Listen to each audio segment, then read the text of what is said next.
to buy some time to perform tonight. I believe Azrael Johnson is going to be up again next, so we will get to hear some more from him and from Writing Nights Press. Thank you.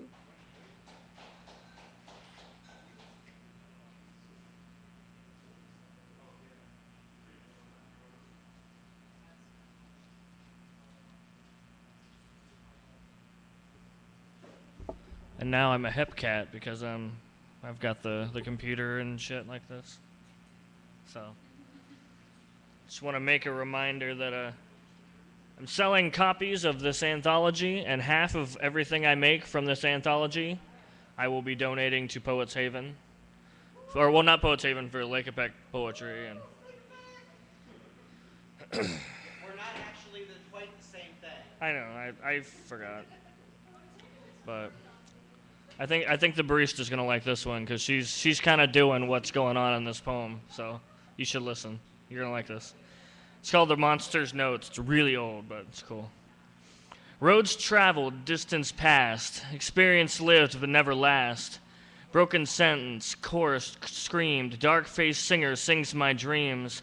Hunger, passion, worthwhile wish. Something tells me I'm better than this. Strengthen, weaken, forth, go back. Sometimes motives are all I lack. New dancers shake and shimmy their earthly wares for me in a chorus of skin slapping and screaming ecstasy. Orgasmic climax coming forth, dripping wet copulations decide the passionate moans. Mindless rant, selfless self. Worry, stressful health. Take me away to the darker side and abide my eyes in the quiet hide. Thicket, ticket, dancing touch, softness, caressing, feeling thrust, given, taken, reciprocate, passion, flowing, overtake. Playground monster, swinging swingers, over 18, still teenagers. Emotion, motion, explosion flows, the motion pros in the minds of those who are without the reality and surreality inside the mind of the monster's notes. Ooh.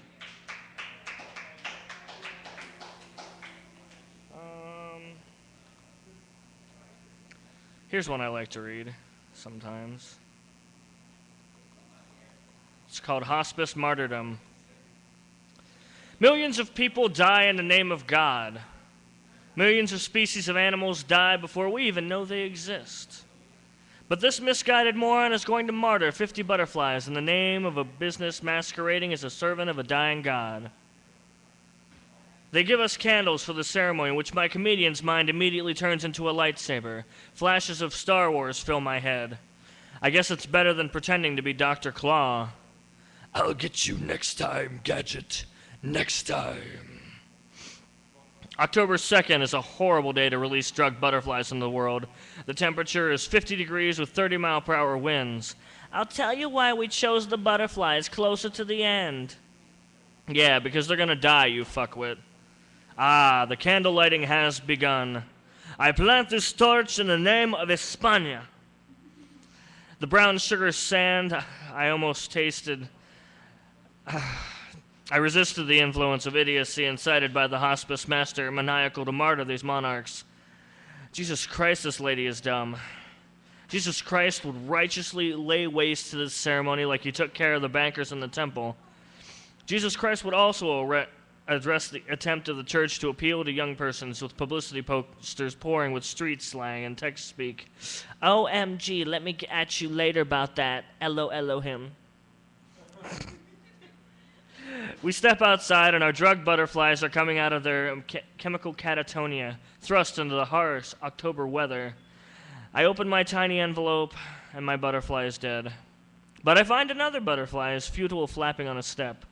I gently coax it onto my notebook and find a branch on a less windy side of the building. As the butterfly takes its first flap towards freedom, I step back and smile. It is finished.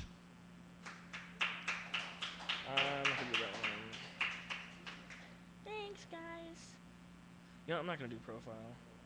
I did Poemaholic. And that one's in the other one. Cool.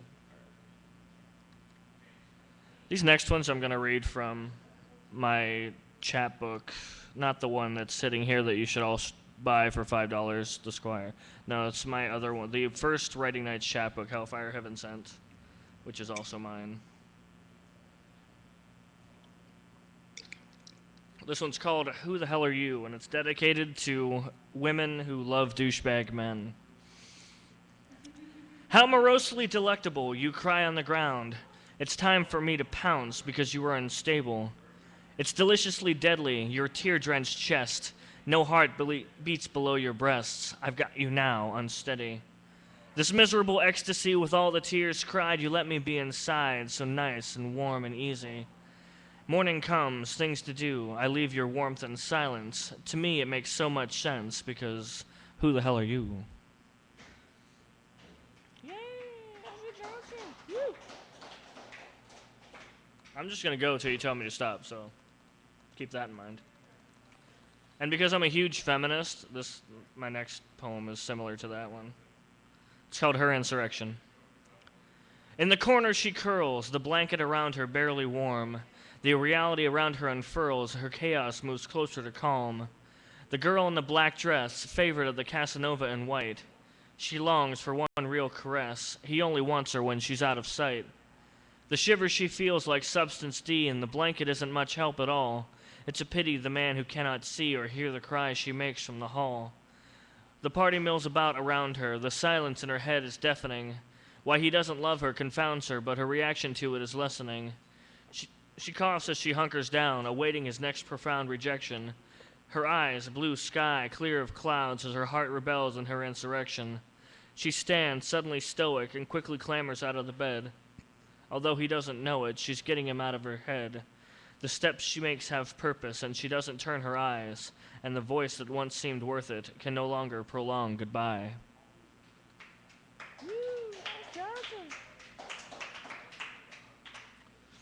I hardly ever read this one anymore, but this is called Overwhelms Me. Overwhelms me the scent of old, that crazy scent that reminds me of my stepfather's sister-in-law. What is that smell anyway? I would love to die as long as it felt good. Overwhelms me the color flashing death, my life an anime cartoon. Flash love, flash hate, flash fear. What's the allure of epilepsy? I would love to die as long as it felt good. I would love to die. Overwhelms me the scent of death, the smell of new CDs. My ex-girlfriend's ex-roommate and child abandoner said, "Why do I feel no more alive when I inhale?" I would love to die as long as it felt good. I would love to die as long as it's videotaped. Maybe then I'll be a star. That's it. That's all for that one. This one's for a friend of mine I feel kind of guilty about leaving. I moved out of Ohio like 2005, and I found out when I moved back that a friend of mine had passed away. So I wrote this before she passed away, and then when I found out, I decided to add the rest in peace thing to it. It's called For Holly. The smiling clown with one tear to signify his inner sadness, or the outward painted face of someone trying to get by. Which is more tragic, the one screaming for help or the one afraid to speak up? What hope can be brought to those who have lost their hope? What relief can be gained from the anguish inside their heart? Erosis rose and fallen down, painted-faced child, stony and cold. How can she get warm? Have hope and pull your heart into the important things of life. Life, children, true friendship, imagination. Love alleviates even the most tragic of hearts. Give yourself a reason to believe. Give yourself a reason not to grieve.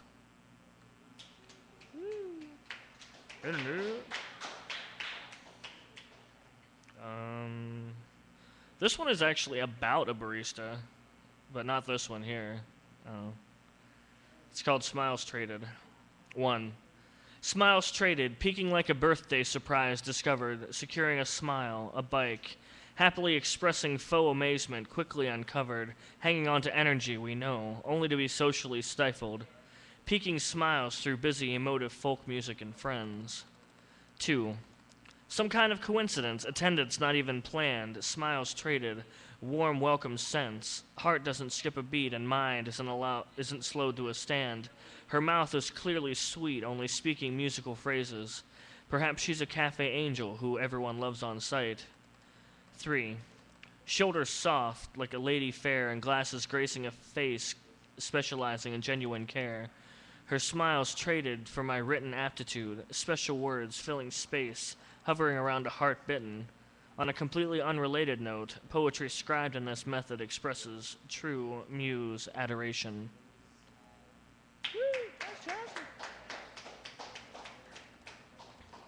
This is the one I read a lot, or used to anyway, called Down Below in Between.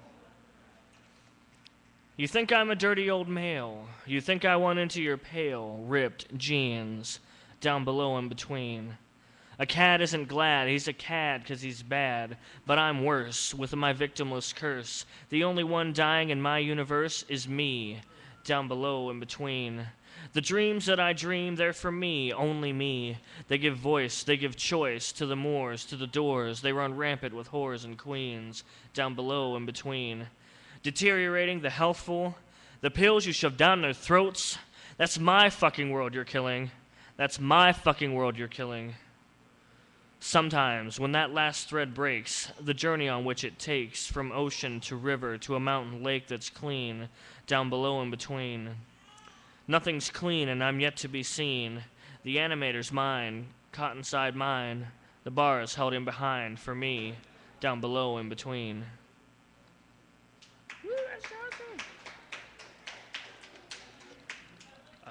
This one is called The Art of Swordplay. A slashing stroke slices through you. It strikes right to the heart, giving no reason and little rhyme. A true poet's sword is his pen, his true attack is his word. Each scrawling stroke is succinct. There's a reason it's called cutting out the bullshit or cutting to the truth of the matter. A poet should never fear his words. He should show them proudly. He should let life be his inspiration. He should strive to attain balance.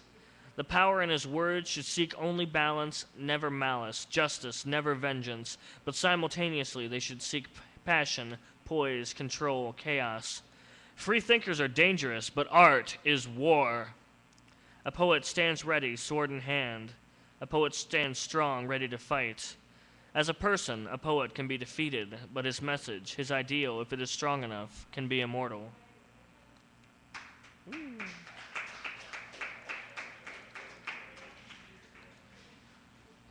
Plug, plug, plug. This is the Sunday Fundrive for the Lake Effect Poetry Slam team. Purchase the Squire, $5. Half of this is going to the Slam team. And donate if you want to read some poetry. I think Vertigo's got the can at the moment. But you can just add some money and just come kick me off the stage. I'm cool with that. This next one is called Sisters. This is unlike most things I write. Older. She fits easily into my arms. Her body was fragile glass, afraid to break. Her nervous, worried smile doting on her sister's child, and still in this fragility I saw her beauty as it shined through. To an untrained eye she was okay. This was her strength, to protect the playing babe, to keep the child from harm and not allow anyone to worry on her.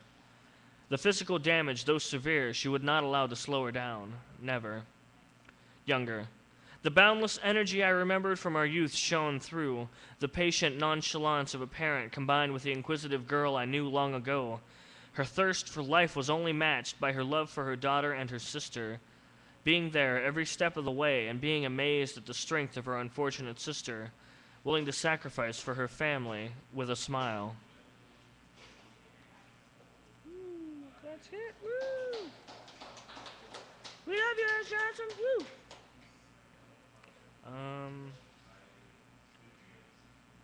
Okay, alright. This one has a story to go with it, sort of. So when I lived in Michigan, I probably gave more to people than I should have given to them. This was even before I was homeless, so. I was riding to college one day, and I saw this lady on one of these benches right next to a Walgreens, and she looked distressed, so I'm like, wait, shit, damsel in distress, whatever. I'm a guy, So I like rode my bike up onto the sidewalk and then rode back towards her. I was like, hey, are you okay? And she was telling me all this stuff about like being homeless and not being being cold and waiting for some guy who was supposed to take her to his house and I mean, she didn't say this, but it was probably just to like do nasty things to her. But anyway, so she was talking about how being cold and being hungry, and I'm like, damn, like I always hear about this kind of stuff where people are, trying to weasel out of money, and buy drugs for that. But so instead of giving her money, I went to the Walgreens and I bought a wool blanket and some socks, and I did actually give her $5, and she seemed really appreciative of said $5, and she called me one of the 5 people she's going to meet in heaven, which I don't know if I believe in heaven, but that was kind of cool. So here are 2 poems that relate to this person. 1. Angels aren't so far away, they're in your heart, they stay that way, the wings they hide or let them show, if you see one, would you know? Earthbound angels like God's own hands are probably meant to understand. 2. She called me her angel, I couldn't be sure if she was serious, or if she just wanted to flatter me. It isn't like this is my first damsel in distress, but will I always be a knight? Will my wings always be here? Johnson. I need a drink. I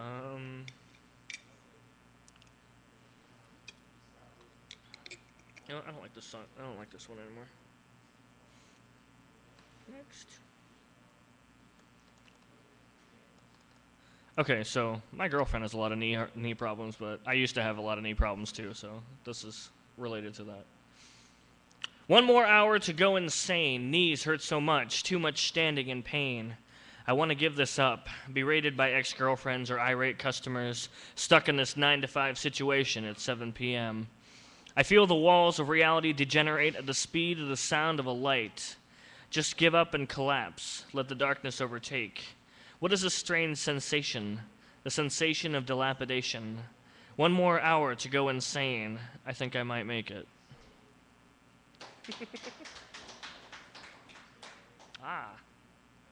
This used to be one of my favorites to recite. I actually had it memorized at one point, but I don't think I have it anymore.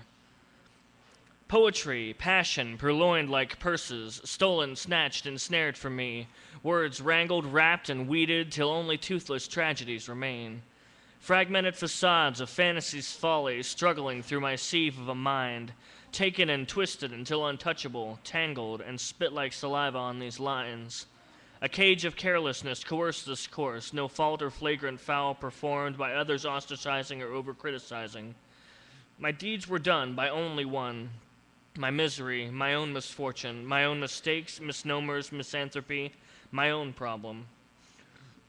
A search for substantial sustenance, intimate, intellectual intercourse, and restoring, reanimating the shriveled shell of self I used to be, regaining me. Woo, that's awesome. Woo. This one's a short one. This the second part of this actually used to be my intro for Writing Nights stuff. I think I did it like 1 show. Oh, by the way, Writing Nights, April 4th in Tremont, the same guy that yeah, that's what I meant. August 4th at the Literary Cafe. The same guy, the same place where this guy's having his shows, except a different day. Writing Nights, who's the headliner? Oh, B.M. Stroud. B.M. Stroud is going to be there August 4th. We just had Michael Salinger sign on for August 30th at the Breakneck Gallery in Lakewood, so that's awesome. December 22nd, we have all 7 performing act things for the Writing Nights Presents the Apocalypse, also at the Breakneck Gallery. Woo, yay. Skyline Duo. All right. Yeah, anyway, back to this poem. Well, half of the duo, yeah. 1. When I am near you, I start to fall in love. My heart beats rapidly, my mind races. I imagine kissing you, touching you. 2. Inside me rages a firestorm only you can quench, and yet it remains unsatisfied. If your heart was a house, I'd want to burn it down. I'd want to engulf it in the flames of my passion, ever burning, raging, hellfire, heaven sent. Yeah, that's awesome. This one's for the ladies. The first kiss, imagined, desired, and I'm ravenous to placate the desire. Consuming sustenance, wanting instead to consume her, her smell, her taste, my teeth sinking into her neck, wanting to hear her breathe in my ear, wanting to feel the touch of her hands on my chest as I devour her, ravenous as I am, taking everything I can, giving back just as much. Being ravenous is easily passed on to others. Insatiable hunger can only be propagated, never satisfied.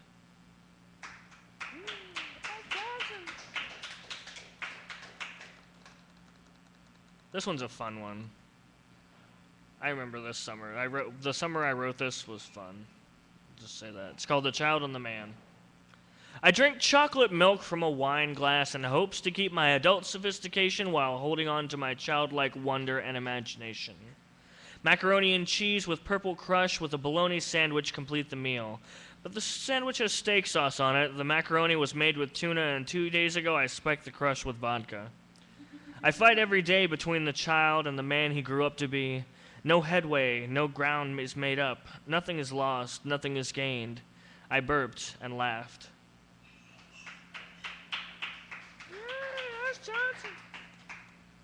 This one's about drugs, but nothing illegal, so. The combination of caffeine and steroids and Benadryl and adrenaline and electrolytes and exhaustion coursed through my veins, wreaking havoc on my heart, reminding me once again why I don't like drugs or intoxication as a whole. I can't forget the mindfuck novel I just finished reading involving quantum mechanics mixed with the tequila rum margaritas last night. All of this plays games and leaves my head swimming inside my soul and my heart and my mind in a queer cocktail on a collision course with a long, hard crash.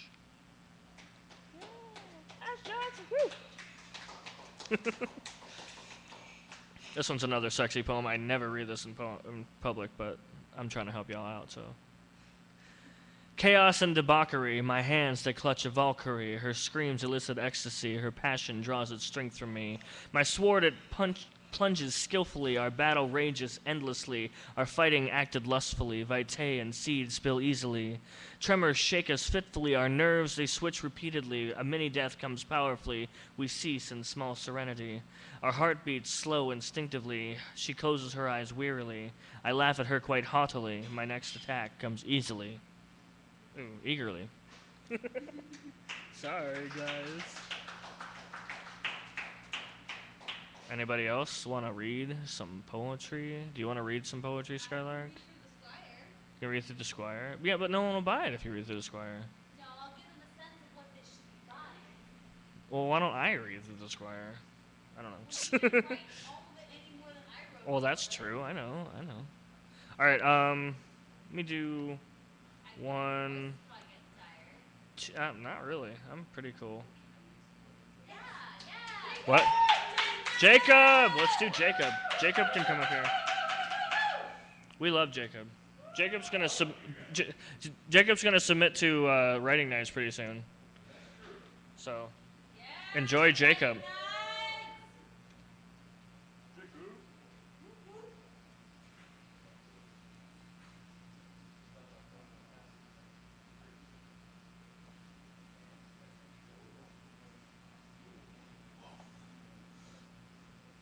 Hi guys.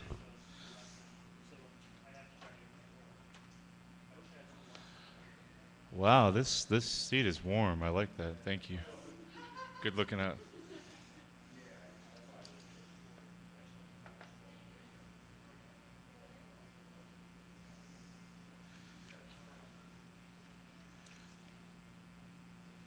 Okay, so I'm gonna do the I'm a barista poem first because I'm wearing an apron. Okay.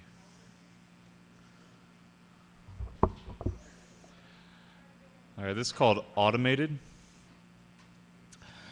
Nowadays, electric lights are responsible for poking holes in the darkness, humming their mechanic drone before snapping alert as I pedal past. I am alone at 6 a.m. Before I turn my key in the clunky back door, I jump off my bike and stoop to grab the donuts, safely packaged in a plastic carton, delivered an hour ago by a guy in a van who was also alone. More machinery rumbles to life as I flip switches and push buttons, grill, oven, coffee grinders, brewers, and the espresso machine. I thumb through a stack of singles, sipping dark roast, waiting for all the regulars who are alone like me until the flickering open sign calls us together.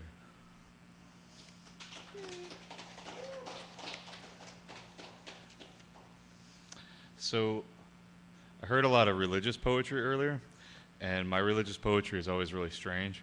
So, this is called, I know, right? It's called Saturday Night Eucharist. On concrete curbs and along back porch railings, men meet to break bread, but their sustenance is neither leavened nor unleavened. Instead, cardboard packs are slapped against palms to break seal, and then sticks of nicotine, the host of Philip Morris, are shared with men chosen like Christ's apostles. The holy unifying body is repackaged and made addictive by men seeking profit, is taxed by men seeking profit, but it is smoked by men seeking companionship. Sure, it is tainted and cancerous, but at least these men live and die together as Christ intended.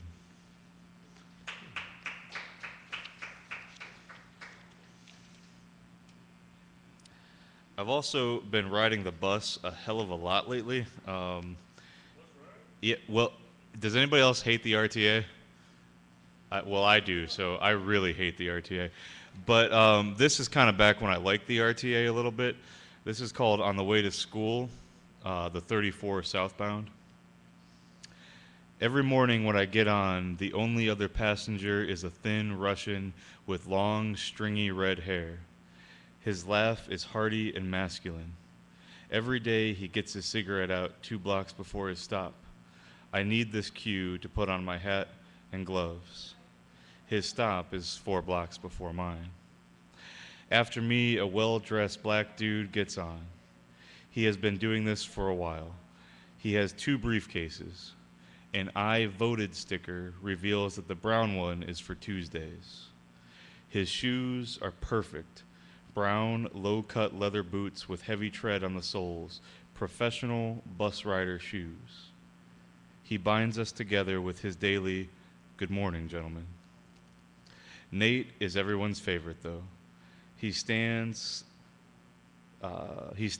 shuffling to keep balance as he rifles through the pockets of his fur-lined, hooded leather coat for sweets. Every day, he offers fistfuls of candy. I always take 1 pineapple lifesaver. He tells me occasionally, "Don't let them kids destroy you," and I remind him they can't, so he smiles approvingly.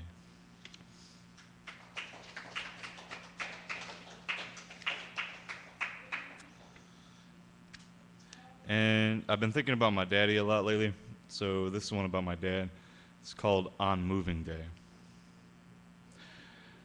My father's fingers fumbled through his unkempt beard as he told me of his once failed marriage to my mother.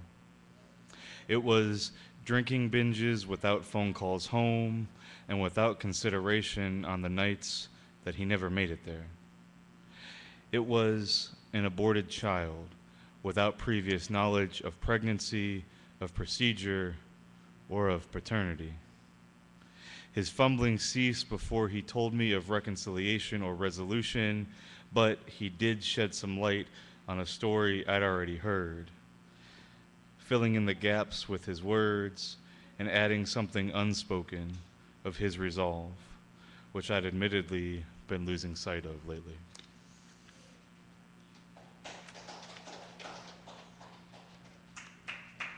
Thank you. And then the stuff that I still want to get submitted here is actually part of a collection called Difficult Conversations. And the whole point of the collection is I do these prose poems, and then I follow them with some lined poems. And the lined poems are supposed to kind of fill in some of the blanks that the prose poems leave. So we'll see if this actually works. The first prose poem is called Unkempt. My father uses short metal scissors with round grips large enough only for his thumb and forefinger to trim my grandfather's beard before helping him to shave. It was not like this before the strokes, the pacemaker, and the oxygen tank.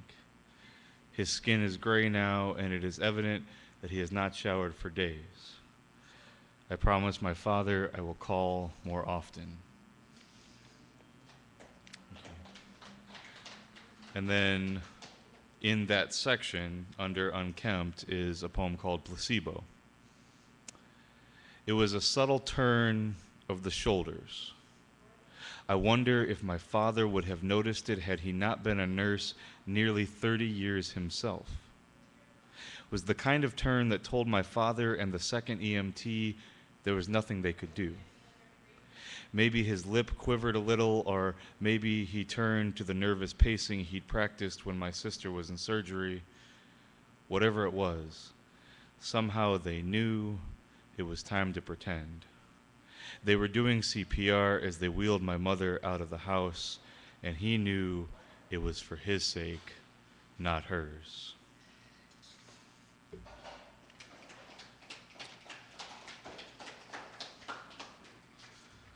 And then this piece, I actually, I don't know what the right word is for it, but I was honored to read this at my grandfather's funeral not too long ago. So this piece is called Promising to Return with More Questions. Little eye is hot. Big eye is ground. Red eyes and a crooked finger direct our attention to an outlet beside the dresser. Third prong is only extra ground in a 110 volt. 220 needs all three, though.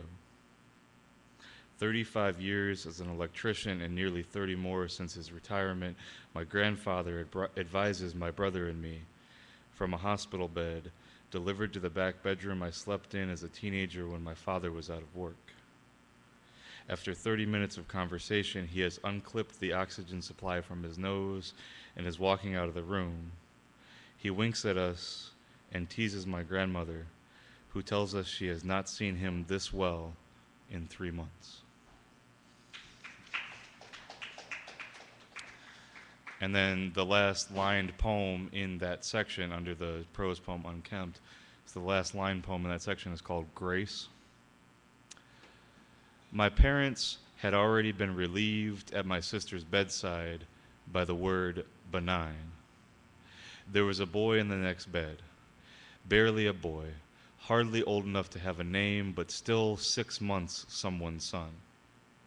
His mother was accompanied by 2 coarse-bearded elders and her faith in their duty to decipher God's will. The curtain between beds was not enough. My mother heard 30% survival rate. She heard God's will. Take the boy, leave his mother to her prayers. My mother did not interfere. She stayed in the cafeteria in front of a plate of soggy French fries and did not eat.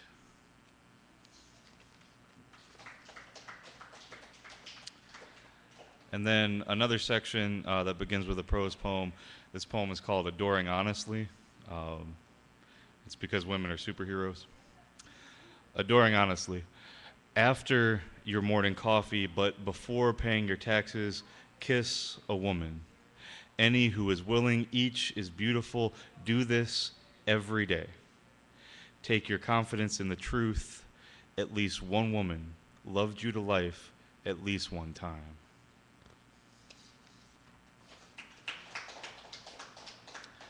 And then, for those of you that don't know, Carla and I, our wedding rings are both engraved with lines of poetry. And the line of poetry in Carla's ring says, "This close to you." And that's the name of this poem. I know many prayers, but none for this. Traditional chants and utterances, words repeated past understanding, seem inappropriate this morning. Hands, though accustomed, fail to fold into their familiar stance. Instead, arms and legs folded to quiet your trembling frame. And there, that close, I sought new prayers from the tender skin just below your shoulder blades. There was something of God there, and that God will teach us to pray in a new tongue, offering understanding past words. And thank you. And this is a piece actually that was written. We had to do a character piece. We had to write in the voice of someone else, and I chose to write in the voice of Humpty Dumpty. So right, yeah. So this is called Brooding H. Dumpty's Lament. It would have been nice to be as significant as Seth's victim, the pharaoh Osiris, torn limb from limb and scattered across all the earth for his gentle lover to find in her quest to restore him to his throne of divine judgment. What I would have given to be someone's sacrifice. Instead, my story was all so unintentional. Think about the nursery rhyme, okay? It was all so unintentional. Brutish warmongers in shirts of mail clogging by on heavy-hooved beasts brought my demise. And then worse, creatures without opposable thumbs tried to reconstruct my delicate exoskeleton. It was terrible, feeling my oozing white drip to moisten the dirt at the feet of the men who plucked my yoke from their beards with dirty fingernails. That's it. I know, right? I read somewhere that it was never explicitly stated that Humpty Dumpty was an egg. I don't remember where I read it, but That is true. Humpty Dumpty sat on a wall. Humpty Dumpty had it. Yeah, it's true, yeah. Never says that he's an egg. Oh. Oh. I like eggplant. Parmesan. Okay. I know, right? And then, you know, the king's horses and the king's men are not necessarily going to be very good cooks for eggplant. I can cook some eggplant parmesan. Come, tell him, Furious, right? Yeah, I can. I can cook some eggplant parm. Okay, so when you're getting ready to have a child be born, you get all kinds of weird thoughts in your head. One of the thoughts in my head about Atticus was, what do his thoughts sound like before he has any words? And he only recently just got words, but so this piece is called Tip of the Tongue, and it's about me thinking about that. The baby kicks when I read to Carla, frantic, pay attention to me and hear kicks come hailing from inside her tummy. She tells me, he already knows your voice. It never takes her long to fall asleep, so I sit in the almost dark, crouched in the soft light of our thrift store lamp, reading Winnie the Pooh to our unborn son, considering what his thoughts might sound like before he has words for them. I imagine his ideas are translucent, like the dreams that I will forget by morning, or the notions that I lose before speaking. That's it.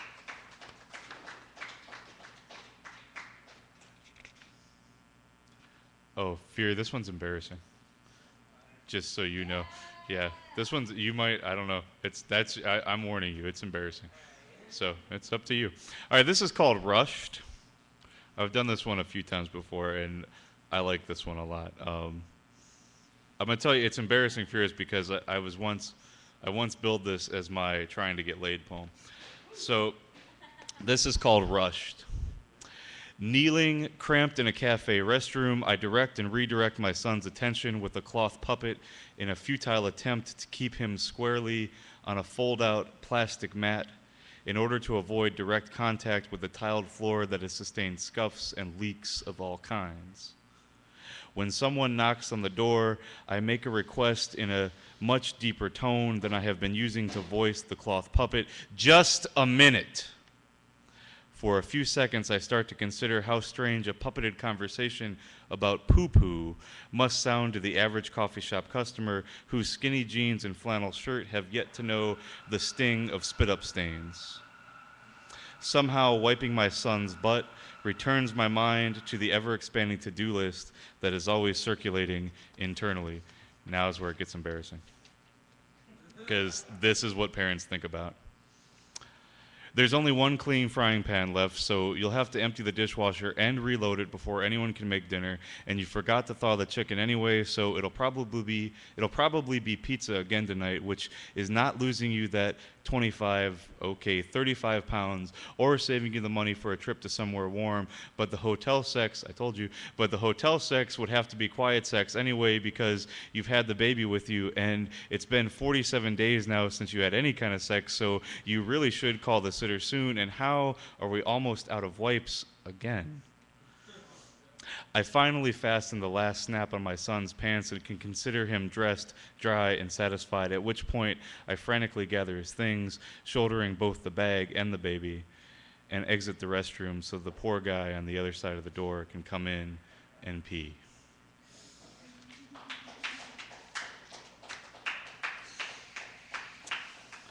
And this, I think, is the last one that I'll do.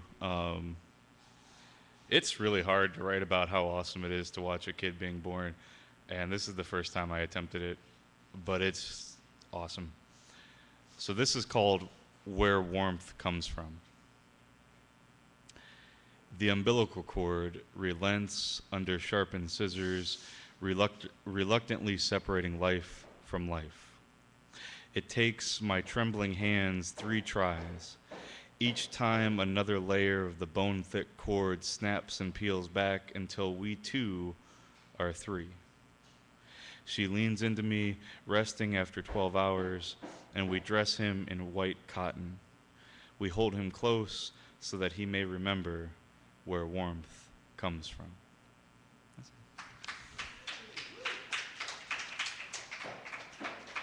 Thank you guys so much. I love you.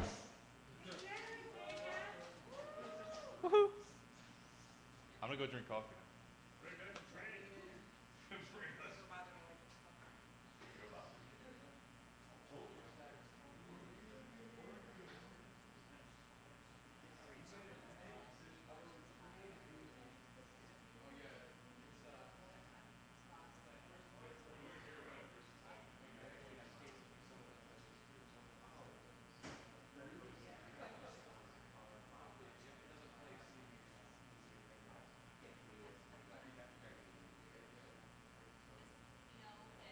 Yes.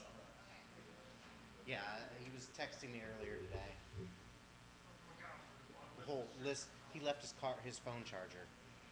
Might need that.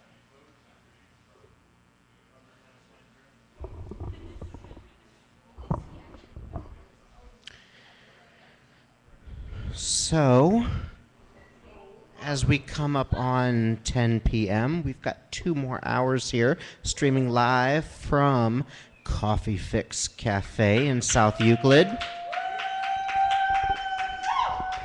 Big thank you to Coffee Fix for letting us do this here.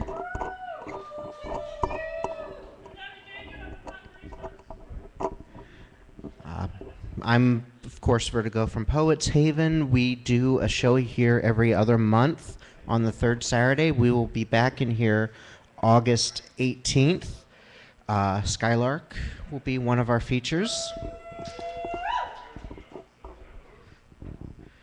I had other features confirmed and now possibly not confirmed, so we might have to, well, if she can't do it that day, she will do our next show here, so. Because her husband, Jacob, who was just reading, is directing wrote a play that will be being performed that night in Canton.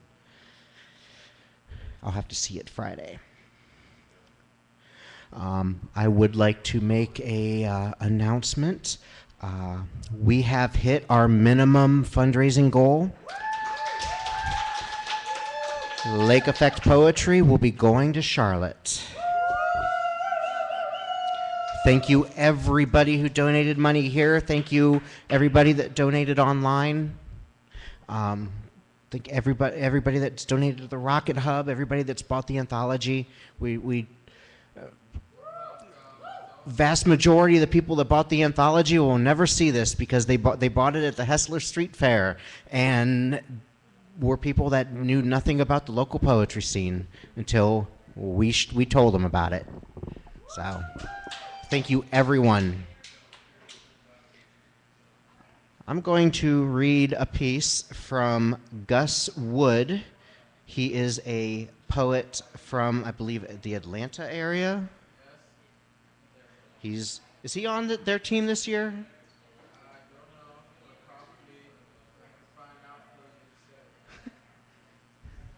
He read this piece at Rust Belt Slam as one of the sacks on the final stage, and was cracking up at it then, and well, not really cracking up, but it definitely got a point across. And with recent events and recent film openings, I thought this might be appropriate.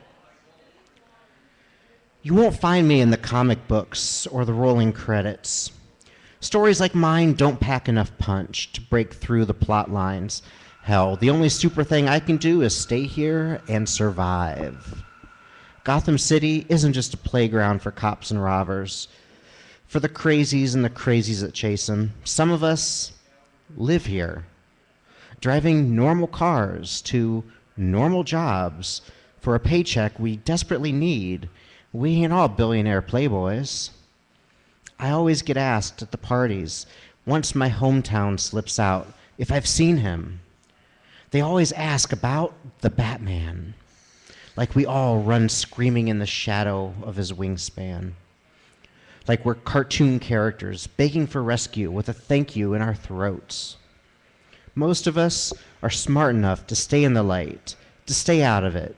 Even when the Joker laughs his way into another failed experiment, flinging smiley face painted bombs against the rain-soaked streets, we all just roll our windows up, heave another big ol' sigh, and drive around.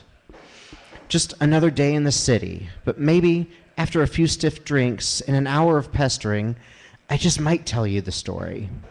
I might tell you about the nightclub and the rain-loving gutters going crazy, and I might tell you about the look on her face when a mugger's bullet ripped through her forehead without a pow or a boom for effect.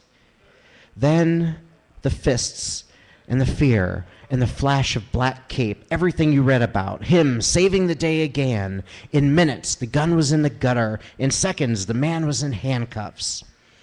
The Batman pulled me to my feet, called an ambulance on an invisible phone, and then told me, matter of fact as possible, I heard the shots, got here as fast as I could. I'm sorry. And then he vanished into the choking Gotham air until the reds and blues of the EMTs blinked into view. So forgive me for not waving his flag, for not shining his signal bright enough to cut through the clouds of his bullshit, but some of us are real people, and the only super thing we can do is stay here.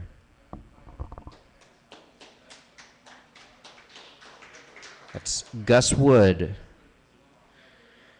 And we do this little book called Vending Machine Poetry for Change. We'll be doing the 3rd volume this year. It's attached to a food drive. The past 2 years, the food donations went to Akron-Canton Regional Food Bank. This year, they might be going to another charitable group based in Stark County. We haven't made that final determination, but it's pretty cool anthology we put together. It's all work inspired by the quote, allegedly from Gandhi, though that's been brought into question. It's attributed to Gandhi, though my amount of research over since last November, when this got brought to my attention, is that it might actually be something his son said. So, well, that's still, his last name's Gandhi too, right? So it's yeah, okay. You must be the change you wish to see in the world. And it's all poems inspired by or reflecting that line. This is a piece by Lori Ann Custerbeck. I am a revolutionary, I think, aren't I? We all have that moment when we know what we're destined for. Most times, I feel like a cog in the wheel, winding up and moving ever faster in my track towards a turning, tumbling catastrophe. But that's just me. I was taught to think outside the box.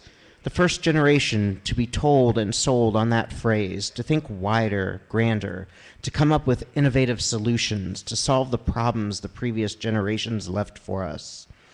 Some days, I believe in the Matrix. The bad with the good, no light without darkness. We cannot become what we envision until we believe in ourselves enough, believe that it can be done, and then take the measures to plan and progress and change the world for the better. I admit, I'm a pessimist and an optimist, a philosopher and a teacher of wisdom. I make my mark upon the world, one small scratch, one small seed, one small word of kindness, one small hope, one small idea, one small promise for change, one small call to action at a time. One small belief that my positive actions will be added to the cosmic wheel of evolution for the betterment of all. I am a little revolutionary. It's from Vending Machine Volume 2, last year's book. It will be available as a free ebook download, I believe, early October, whenever Akron Peace Week is. First week of October. It's put together by myself and Teresa Gottel, TM Gottel.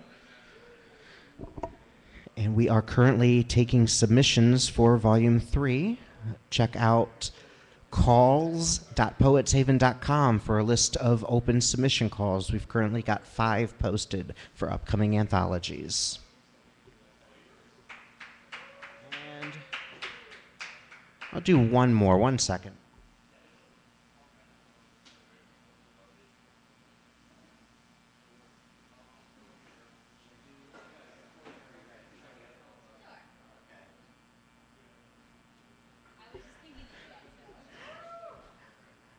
Corey read this already. This is a piece by Corey Mikesell, who is also a member of the Slam team. He had to leave here earlier today because he gives chess lessons and had a student waiting for a lesson back down in Canton. So this piece he wrote has become my new mantra. He read it earlier, but with apologies, I'll read it again, just because I have fun reading this one. What I hear when the hate-mongering religious zealots show up on my campus every year. When you proclaim that you know the ultimate truth of the universe, what I actually hear you say is, I like to yell about things I don't understand! Screamed from a blowhorn attached to half a man so squeaky clean that even when he dreams, he must have that Arm & Hammer soapbox sheen. When I see your sign saying God hates fags, I hear you whisper that once, when you were 15, you caught a glimpse of your best friend undressing through a slightly ajar bedroom door and lingered there just a moment longer than any God-fearing heterosexual should. When you called that little girl, clinging tightly to her physics textbook, a terrorist because she wore a burqa, I hear the disclaimer, if Jesus were here today, he would bitch slap me across the face for the shit I'm about to say about gays and Jews and spics and kikes and all the people not my preferred shade of pearly white. When you declare any woman using birth control to be a whore, I imagine that the sky breaks open and it rains condoms for 40 days and 40 nights, and a voice like Samuel L. Jackson comes booming from the heavens, exclaiming, shit, man, you gotta get laid. As most of my friends know, I don't believe. Compassion is the only God I can see. I'm here today to say that being the loudest doesn't make you the consensus. I'm here to say that spewing hate publicly does not justify a vitriolic ideology. It took me 20 years to realize that certainty is not a virtue to me. So, I started my own church, one where doubt is our philosophy. We are filled with doubt because doubt is honest and doubt is real and doubt doesn't fly fucking planes into buildings with unrelenting zeal. We refuse to believe that we refuse to believe that fear has anything to do with love, and we have no idea whether this is ordained from above. That's why our gospel is one line, which says, hold someone you love close today because tomorrow might never come. We have no interest in being soapbox clean because the spots and smudges are what make us one-of-a-kind masterpieces. At my church, everyone has a right to preach, but no one opens their mouths. We let our footprints be our speech. We worship every Italian grandmother who ever prepared a meal for 25. We worship every firefighter who didn't make it out alive. We worship every father who has ever picked up extra shifts to give his daughter braces and a boost in self-confidence. We worship every friend who has ever stayed on the phone until 3 a.m. to listen to someone cry and then never mentioned it again. Most of all, we worship anyone who has ever dared to love without the approval of society. No, our gods don't walk on water, and some can't even swim, but they have all taught me more about love than this man's hate philosophy ever did. That is available in our anthology. You can still pick it up, $6, free shipping, lakeeffectpoetry.com. Free shipping! The wonderful thing about doing these smaller books is I can put them in an envelope and ship them with a stamp. A full-size chapbook costs $1.71 to mail, 45 cents for a stamp. Love these little books. I'm definitely going to be doing more of these. All right, who wants to take over?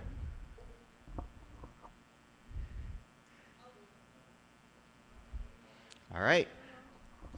Our Grand Slam champion coming back to the mic, T.M. Goddell.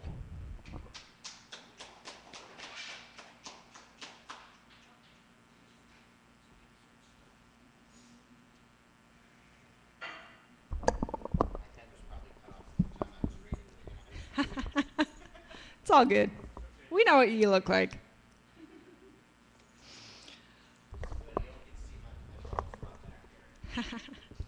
So, pausing again for station identification. This is still the Lake Effect Poetry Sunday Fun Day Fun Drive. We have reached our minimum goal, but we are still going to be here until midnight tonight. We're still taking donations. We are still looking to fund future slams, future competitions, so don't be concerned that your money will be going to waste. It's still going to be going to Lake Effect to support our representatives who will be going to IWIPs and other slams in the future. So please, please don't tune out. Stay tuned. Come down to South Euclid. If you're in the area, we are still going to be here. We're still taking donations. We will still accept donations online at our website.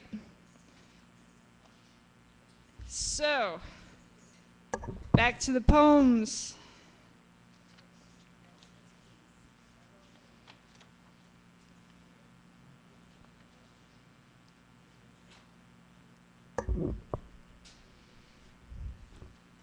Thank you, Jacob. Thank you, Coffee Fix and Jacob. You guys have been awesome. We couldn't be here without you. We couldn't be doing this without you. We love you.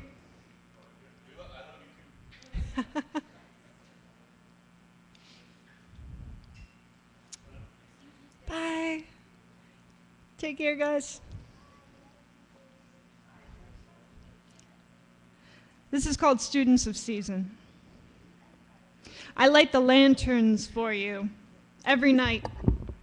The red and gold paper, wilderness, fire, and the speed of air, I string them across doorways, I launch them into the river, and I release them, Orion-bound to Erebos and Nyx.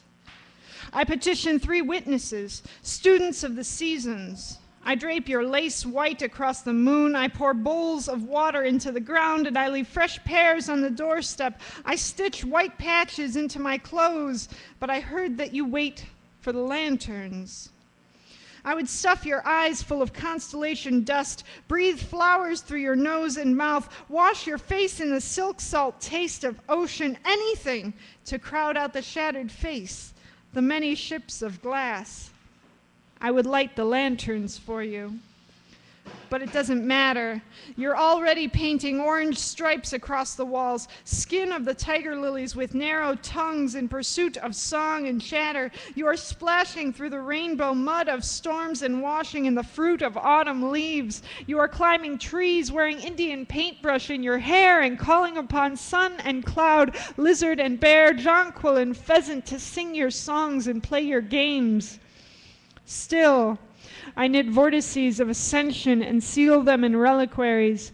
I still place the lanterns, and I wait. My 3 witnesses, the students of season, remind me that what is essential is invisible. The scent of stroking the leaves of a mint brush, the crack in the silver ring around my neck, the quiet weight of things that I hold in my hands. Leave the lanterns. Only speak of the lightning, and it will flash.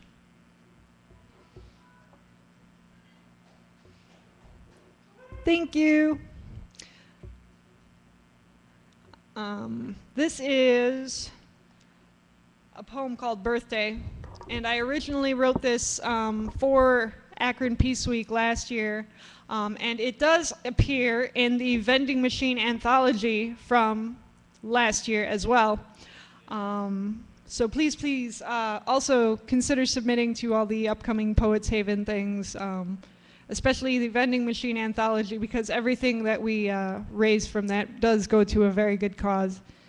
Yeah, so this is Birthday. Today is my birthday. I wake up, I take my first step, I see. Today is my birthday. I no longer talk about metal and glass. The lustful quench of color lingers on my tongue, newly grown food that I have never before tasted, because today is my first day, my birthday. Today is my birthday. I know it by the gypsy moths reinventing their traveling wings, and I teach it to the feathers and the fur and the manes and the hooves. For the first time, I can hear every voice. Today is my birthday, and dancers spill their costumes across public transit and lunch hours, and someone shakes my hand, passing me a card signed by mankind.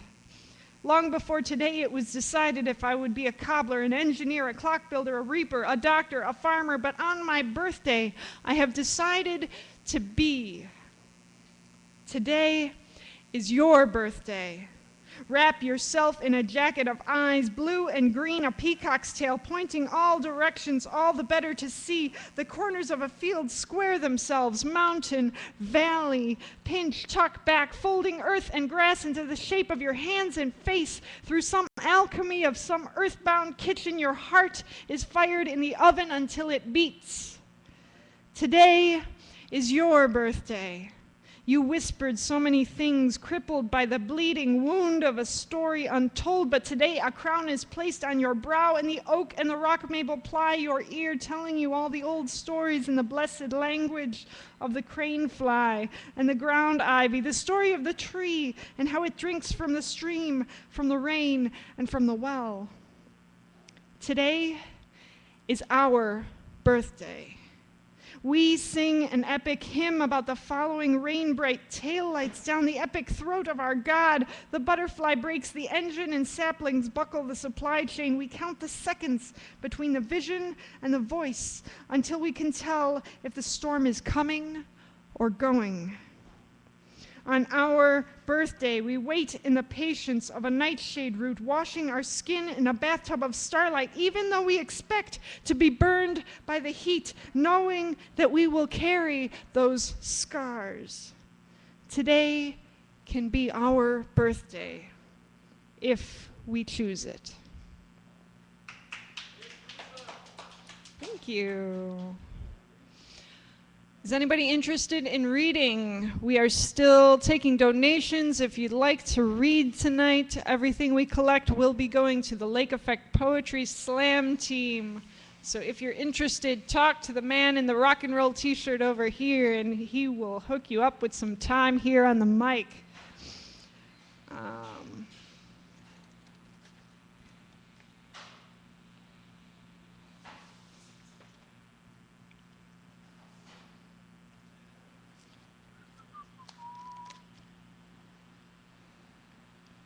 I'm going to read a couple poems that are not mine.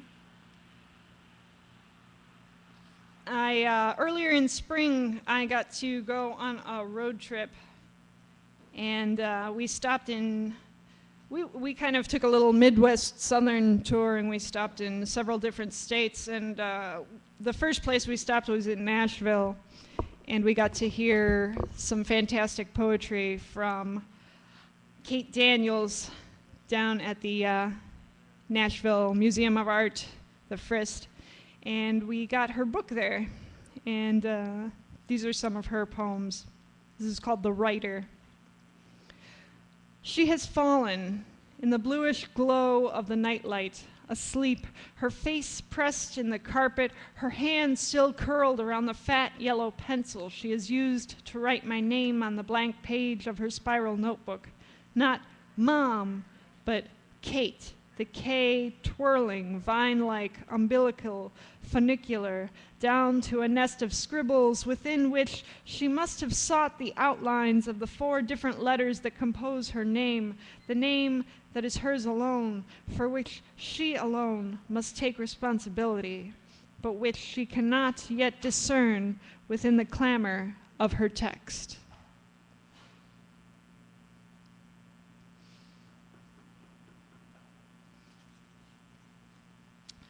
And in honor of the 100-degree days that we've been having this summer, this is called Louisiana Late Summer. Because our bodies have been claimed by humidity, we walk around in our heads in the heat, squatting in the back room to paint a baseboard, sweat pouring down in fragrant runs, the ghosts of different body parts asserting themselves with distinctive odors. Overhead, a fan twirls lackadaisically, collecting spores. Far back in the closet, a light mold, transported here by some primeval wind, festers on the toe of a suede shoe. It pours its cheap mold life into ignominy and plans the destruction of the entire world.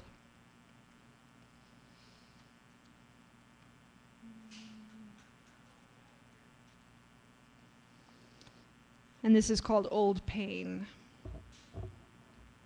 Now that my father is dead and the mere sight of cigarettes and matches makes me ill, and the smell of ashy death in a chronic smoker's mouth recalls his painful final years, the yellowed claws his fingers twisted to, the clanking tanks of bottled air, the heaving slab of slack flesh his chest sustained, sometimes, even now, unaware, I inhale a fragrant waft of tobacco emanating from some gangly stranger in a cheap suit hurrying past on the streets of a southern city, and I am lifted from the stupor of the everyday. My heart rises in a ripe bubble of joy, calling up the memory of my young father and our early years together when it still seemed possible that he might learn to cherish his only daughter. Tears rinse my eyes with sudden, unexpected heat, and I have to pull myself over to the side of the walk and hide in the shadow of a tall building, as if I were the driver of a car who has barely avoided a catastrophic wreck. I stand there a while and calm myself, the way a smoker, perhaps, might need to take a break when things get shaky and the urge grows for some chemical adjustment that will hijack him back to his favorite place where he's almost untouchable and just barely visible in the smoke-filled space between him and the rest of us. Kate Daniels. Anybody interested in reading, donating, singing, dancing? You've got something excellent. We are taking donations here. Even if you don't want to perform, we're taking donations if you'd like to add something to the tip jar. What's your name, sir? Nefa. Nefa is going to be performing for us for a couple minutes. So, thank you very much.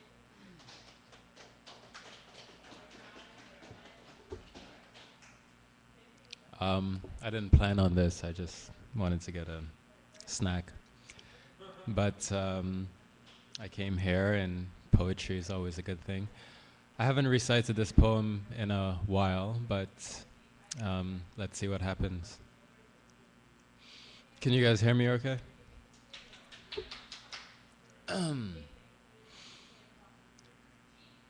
This is about my father. I never really knew him. We lived in the same house together, but just never really saw him, I guess. He was always there, but not really, in a way, just like a ghost. And so I wrote this poem. He began as though something blind and clinging beneath a web of tangled seaweed had suddenly freed. And so he fell upon the rocks. He fell through the rocks to sit amongst people. He told me that he was leaving this place to join the spirits. He'd been telling me things like that for years, that he saw the 7 heads spiraling out from the 7 serpents, strong winds that had blown eastward. The goddess had returned and she was living in Brooklyn. I wonder what voice he heard when he first arrived to this country. The one in the airport mirror that he tried to choke down for the voice of reason. I saw him as a black hole light behind my retinas, a trace of a person, in everything alive and cordless, holden without hands, seen without eyes, increasingly emptied here and hollowed by life.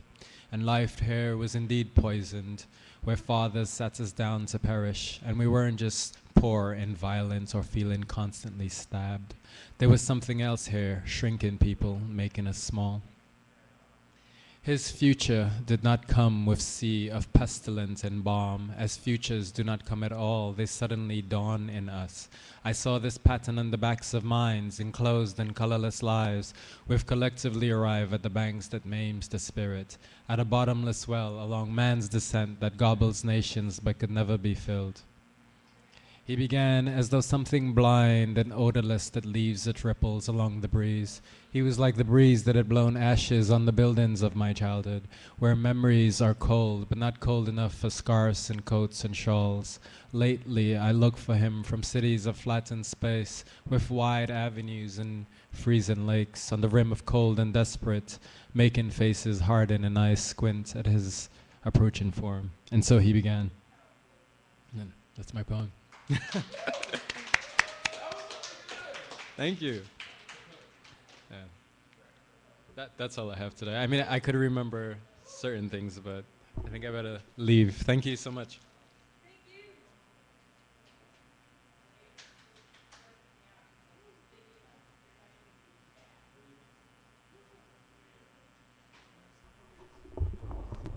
Working on lining up a reader via Skype here. All the amazing things you can do with technology, and I had software that was working earlier today, and now it doesn't want to work. So I'm probably just going to do the thing where I turn the camera up and have it face the TV screen. I did that last year. It wasn't my favorite moment of the event, but it got the job done. So. And he's online. Give me a moment here.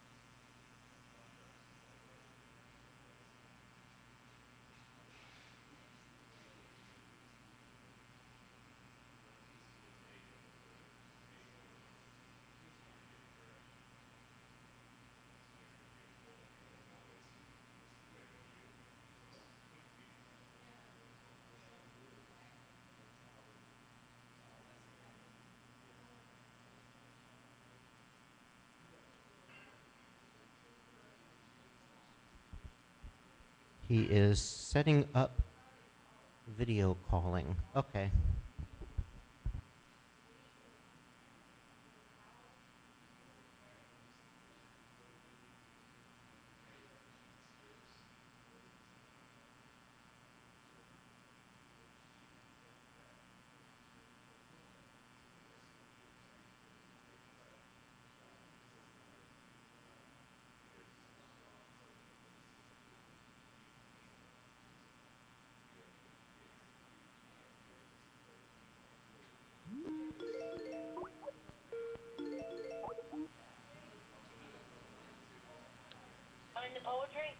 Hello, hello. Can you hear me? Yes, I can. All right. How's it going? Pretty good. Yeah, I'm getting a poem here. Getting I'm All getting right. multiple now the program wants to work.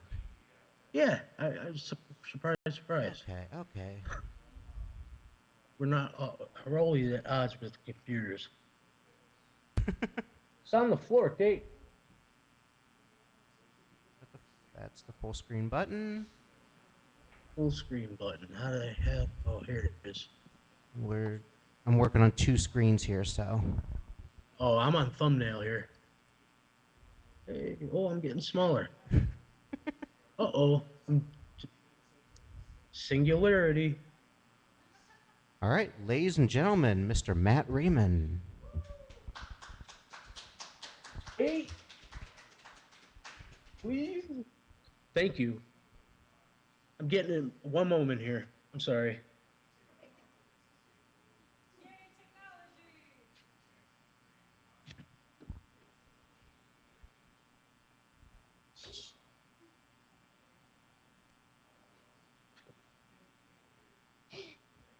Thank you. Okay.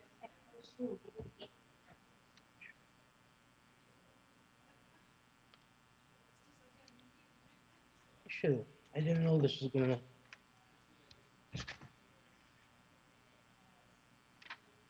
Here. Okay, I'm ready. This is called Rhetorical Rant. I was thinking the every other day, this is the strangest life I've ever known. The first 27 years of my life have been nothing more than a metaphorical amalgamation. It is still unclear to me, an elongated illusion. Only now am I sweeping the dreams from my eyes. I must be another entity's hallucinogenic trip. I just almost always never knew. How I long to sip from the champagne skies, toasting the tonic sunset. I want to close the shutters of eve as poetically possible. It is true, you know, time has its way in the end, and its stone resolve is takes us back as we wither older. It starts at the beginning to the end and roundabout back again. It is the sway darkness that I desire. No, I want the bleeding dawn. Maybe I long for the morning anon, before the jeweled light glints and glimmers like a multitude of rubies, suspended into the brief brilliance. I want to delve. I want to run naked into that plastic oblivion where Nod armies run wild to the borders of the night. Nay, I want to flee into inexistence and observe keen insanity. Let me sleep a little longer, I beg of thee. I want to run on vague sandy beaches where the tormented oceans roar. I want to be buried in sand. When the vibrations blaring into my mind, I enter and penetrate in paper mache forests. I want to burrow and crawl through the dreams of infant infinity, wavering through canyons of crayon colors. I long to be born again, a figment of another's fantasy. I want to tread the dreamscape of consciousness. As Lennon said, because you're making me feel like I've never been born. More, Morrison. Oh, unquenchable id, unbreakable ego. I want more than nothing else. I want to be under seas beneath their fluidity. I want to go nowhere unto singularity, seething here and there.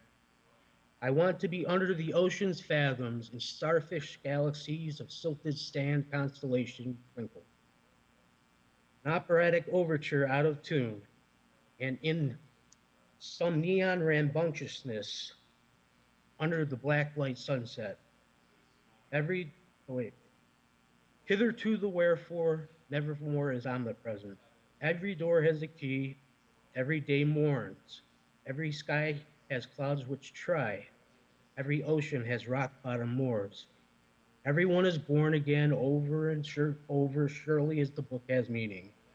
I just want to dream, I just want to live and change. I just want to go home. I'm done.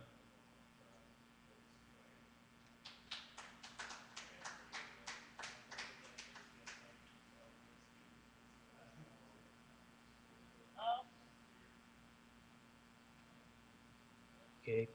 Is that it? Did you have any more to read? If you want, yeah, sure. Go for it. Okay. Let me find a good one.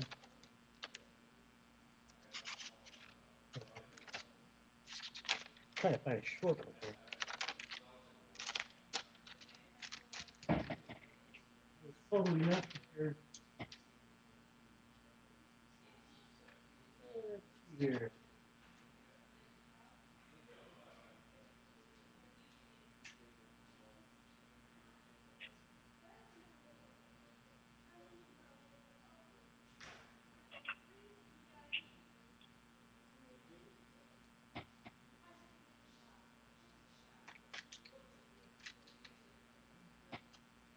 All right, I got one more. The wash of life. It starts here, going and moving, in a recycled nirvana renaissance.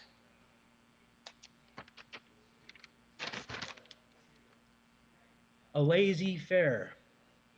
'Tis a washing and sling upstreaming, strumming into rushes of change. This clay civilization, a bead in heaven's beds, a Gilgamesh swamp, an earthen entity kneading along this prize perimeter in dalliance streams. They strum along the doldrums, feathering outward into rippling repercussions. 'Twas a primordial playwright. The stages come and they go. The sea sways under moon's brass boom. The various caravans without cares pulsate through the interstate highway veins. All is one, and once for all, to be ultimately undone. That end.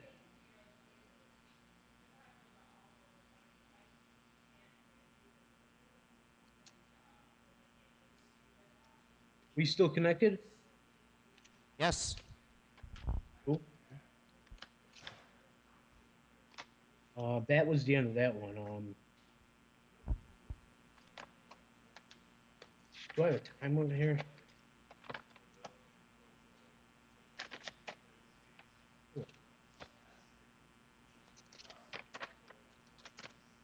Is it okay if I do one more? Sure. We've got an hour and a half left here, so we got plenty of time. All right. I'll call you back. Okay. Okay. All right. This poem is called Only a Northern Poem, based on George Harrison's Only a Northern Song, my little take on it. I awoke one dreary Sunday morning. Nirvana had come, but only a little too late. Cobain rage teetered in my mind. It's okay to eat fish, 'cause they don't have feelings. I guess there was something in the way that day. Lennon protested through my thoughts, wearing his surgical gloves. I then lit a cigarette, watching night go by day on the walls. In the end, he made the grade by a silver hammer. Like Paul McCartney said, band on the run. But I can only, but I can sleep at night. Yet I was only sleeping in my bed. No need to ask a reason why. I checked into Morrison Hotel. I went. I was in want of a soft parade because I've been down so long. In these strange days where streets are evil, but the music was over. The lizard cake couldn't do everything until the end. Page and Plant played and led me over onto the stage of my morning hopes. Bonham tattooed Moby Dick, and John Paul gave way no quarter. Over the hills and far away, along some misty mountain hop. However, I had my swan song the night afore. The Rolling Stones gave me my satisfaction. Have sympathy for this devil. Like the animals, I wonder how high I can fly. Will I ever reach that sky? Eric was no burden. He just didn't want to be misunderstood. Ozzy had his solution, as mad as a diary, asking Mr. Crowley whether his message was polemically sent. I know it was only a shot in the dark. Hendrix, he crossed that rainbow bridge down there at Altamont, staring at his new rising sun. I often wonder if he met Joe along the way. They're, they're on the crossroads of some delta where the sun walks like an Egyptian. That's that. I'm done. All right. Thank you. Thank you. Thank you. Thank you. You're welcome, man.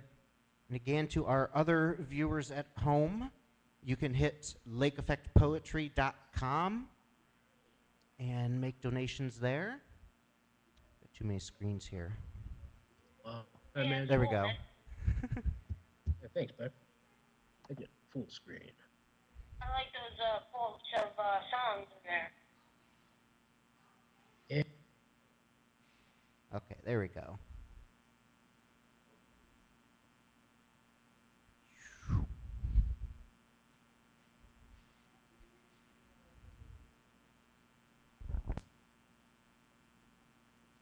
It's funny, I'm pointing the thing at the other mic while talking into the wireless mic, and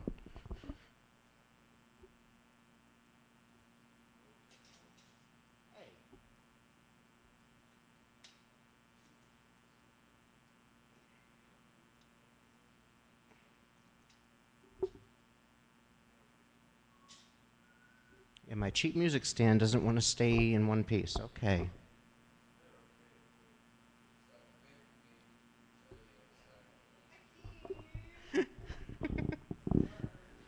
It's okay. I've got spares. Like I said, they were cheap. Can you see the video? Is it the camera too close now, or like from here up instead of? Okay, good enough.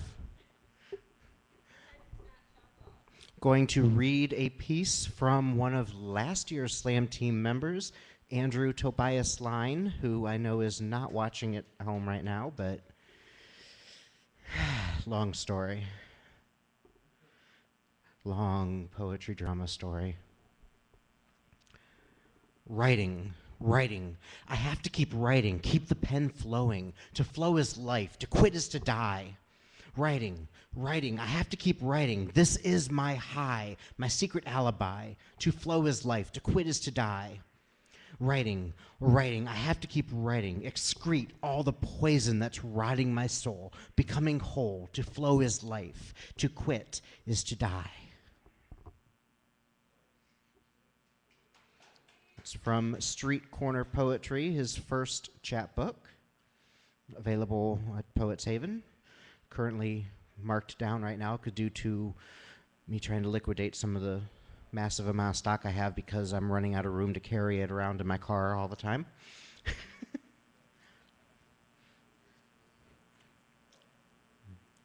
I had another one I was going to read out of here. I should have bookmarked it. Oh well.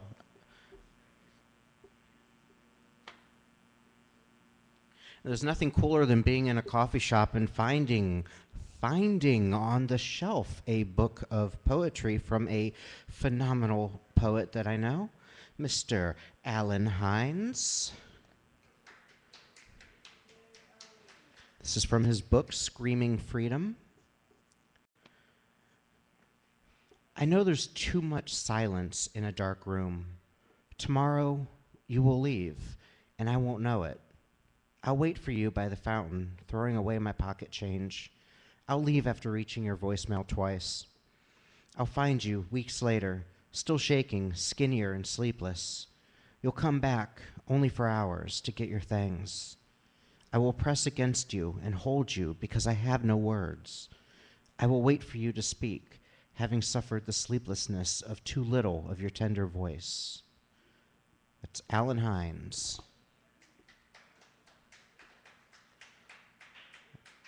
I'm not sure where this book is available. I know Second April Gallery has copies of it for sale.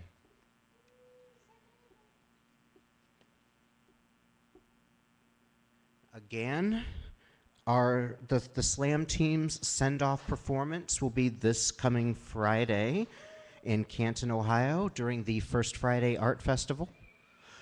We will be at the corner of 5th North and Cleveland Avenue in the building under the Shattered Expressions. It's 3 masks.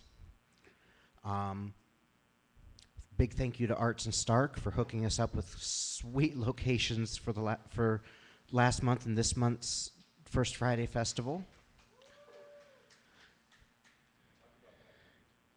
Ah, yes, Mr. Jacob King's play, Raising Angelina, directed by Andy Nash, will be performed at the Kathleen Howland Theater, which is the basement of Second April Gallery, August 17th and 18th at 8 p.m. Second April is at 324 Cleveland Avenue Northwest in Canton. Tickets are $10. A couple of the poems in Getting There, the first chapbook from Jacob that I had the honor of publishing, deal with this same story. It's a character named Elder Marks, a young man who wants fatherhood to redeem his life of failures. In his desperate attempt to raise his daughter, Elder finds nothing but flawed role models and encounters every kind of obstacle. So the couple poems in the book are mind-blowing. I've had people buy the book just because they heard one of those poems without ever having heard Jacob read it even, so. All right.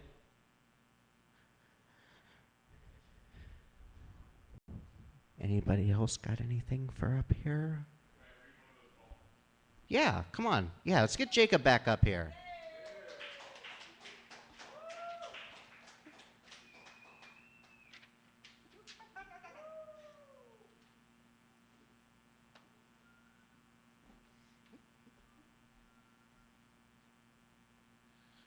Okay, so that was back when I still memorized poetry.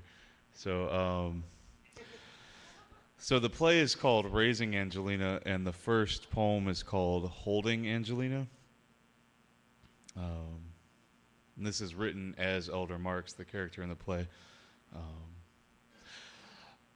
I don't know what I'm supposed to feel when I hold you, but what I told you at the hospital was real. I don't know what it is to be a dad, because that's something I never had, but I know I'm more in love with you than I ever been. I couldn't ever take you for granted because I couldn't ever imagine ever doing anything wrong around you. You bring the better part of me through. You press past coke and weed. You give me a reason to stay clean. When I hold you and give you a bottle, I know what I ought to do. Whereas before you, any truth I knew was contorted through and misconstrued. As a kid, I stayed abused. Not a victim of fists, but rather circumstance. Seemed like every chance I ever had turned bad in advance. Couldn't advance past headaches and Couldn't advance past headaches and hangovers. Trapped in a hazy place, I stayed until I developed the will to see clearly. And now I know dearly that I've been brought through all that to keep you from that. You are the realization of every image imagined in my mind during all the times I vomited everything inside. Every half notion previously unexpressed was stressed the moment of your first breath and carried past all initial expectations with your first steps. So baby girl, continue walking relevant paths in pursuit of untainted truth.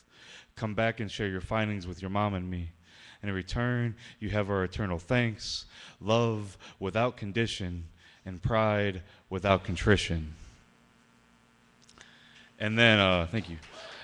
And then the other piece in Elder's voice is actually been tinkered with a lot, but it's called Enough. And hopefully I can remember that one too. It's been 4 years to the day since the one man I never expected to betray stole the only person who ever gave my life purpose. This whole thing got me feeling worthless, wondering if it's even worth it to leave this hellhole in search of a new home. Sign above the door say county correction for men, but it ain't nothing but defective men within. Who you supposed to turn to when everyone who was supposed to love you is taking something from you until you ain't got nothing left to give? When you want to die, how you supposed to live?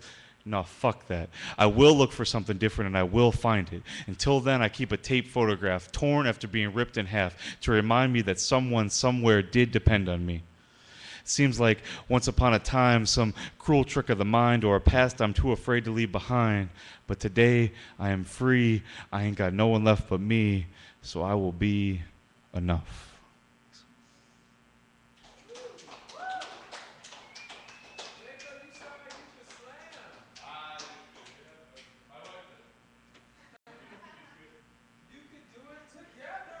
Jacob and Carla used to run the poetry slam at Canton First Friday before I took over. I took over because they moved to Cleveland, and yeah, and I'm the next city over. I live in Massillon, so.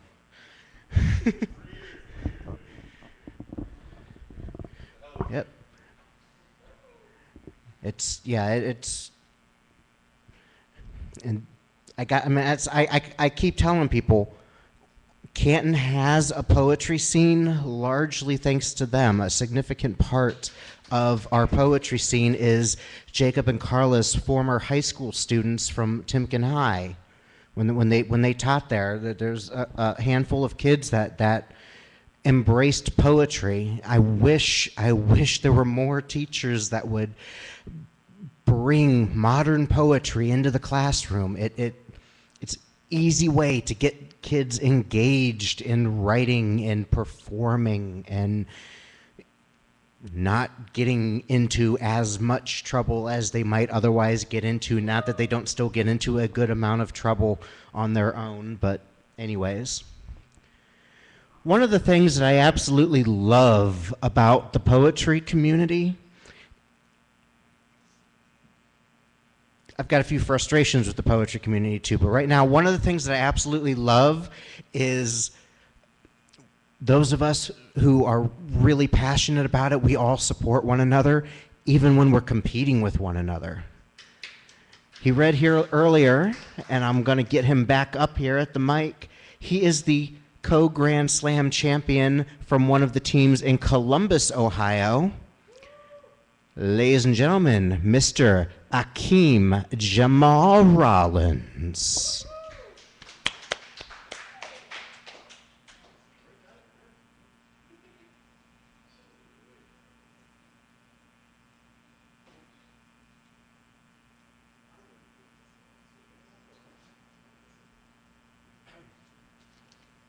Hey again.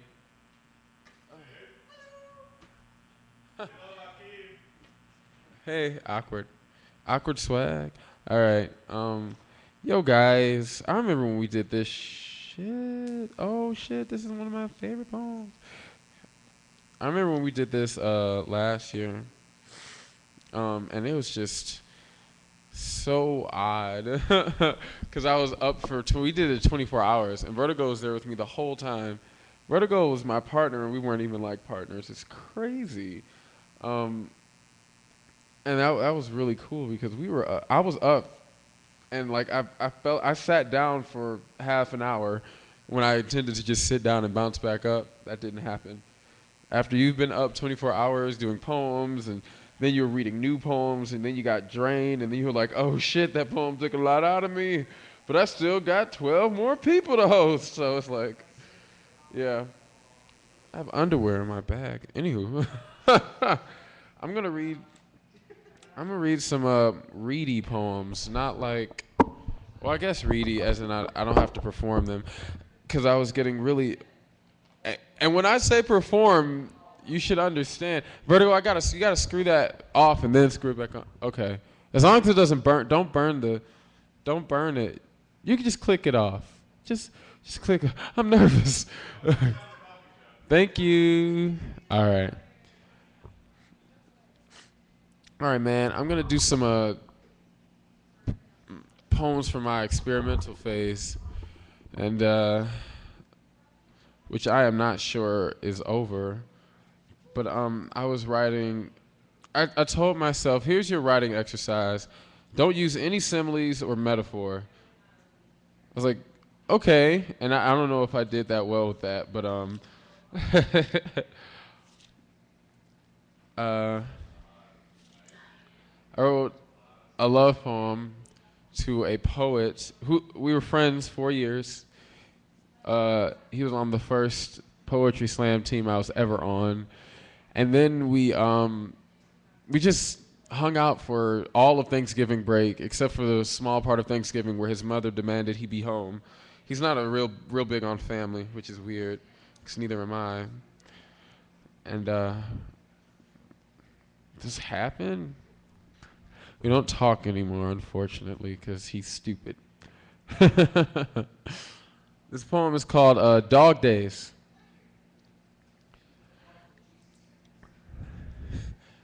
The 2 days that we climbed each other's heavens were 2 days I forgot how empty drawers felt, how a bed built for two with only half its stomach fed felt. The blue nonchalant butterflies that laughed past your face as we bought alcohol, lemons, white women, and mistook them for bitches, and James Baldwin. We danced an uneven couple, half drunk and half teetering off the edge of all the world stage. The other men with loose jowls, TV dinner chests, boyish young teeth stared at our majestic swan song swirling in our L-shaped limbs. The Harlem in our breath. You had a way of Langstonizing me, Baldwin. I called you love. I called you dark and forbidden and more important than bite in that building with all of the rainbows spilling out of its mouth. The full cup of my small silver cloud car sputtering up highways as the alcohol slid wet, burned confessions from your dogged lips. My, how you wanted my jawbone in yours. How you bottled your lust and kicked pink desire through me with the indignant Can-esque alleyways under my eyes. Nihilistic deities who give every Evergrove a free pass. The city's bloodstream us, bursting the gauze until my bed had a full stomach and the bedpost hard-ons were inappropriately lurching at my pants, your disheveled soullessness convincing me that you made love with clever robots before. You should have seen yourself, James. You'd have laughed, embarrassed at the lies your limbs told on you. The homosexual, the Black Death, the lover in rusted cardigans and lazy sun-kissed arms around the brownest waist, the wasteland we met between us, the firmness, the temptation in a bowl of cookie dough in both of our stomachs. You denied me sex out of celibate respect of my everything. My well-being chalked my mouth and kissed your cheek to fire. In my mind, we fucked. We stopped here 2 days. Who just learned? We're two dogs who just learned how to chew through our collars. In my mind, Baldwin, you were my right hand. Thanks.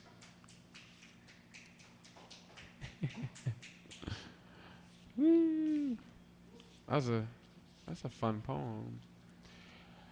I really like that poem because I was kind of in love, and it captures it. It captures it all, and he understands it. Because like the beginning is kind of awkward when I like all of a sudden we were buying alcohol, lemons, and white women, because there's this store in Copley. Teresa, get him.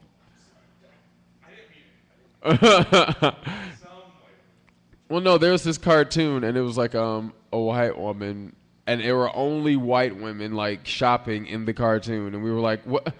What? So it was kind of like this, and they were shopping at the grocery store that we were at, and they were in the cartoon. It was really odd, but we just like, you know, we were like James Baldwin, bitch, all day long, and I didn't understand why we were doing that. He didn't either, but it was our joke, and yeah, and it kind of makes me sad, so I don't want to keep talking about it. This poem is completely unrelated to everything I just said, by the way.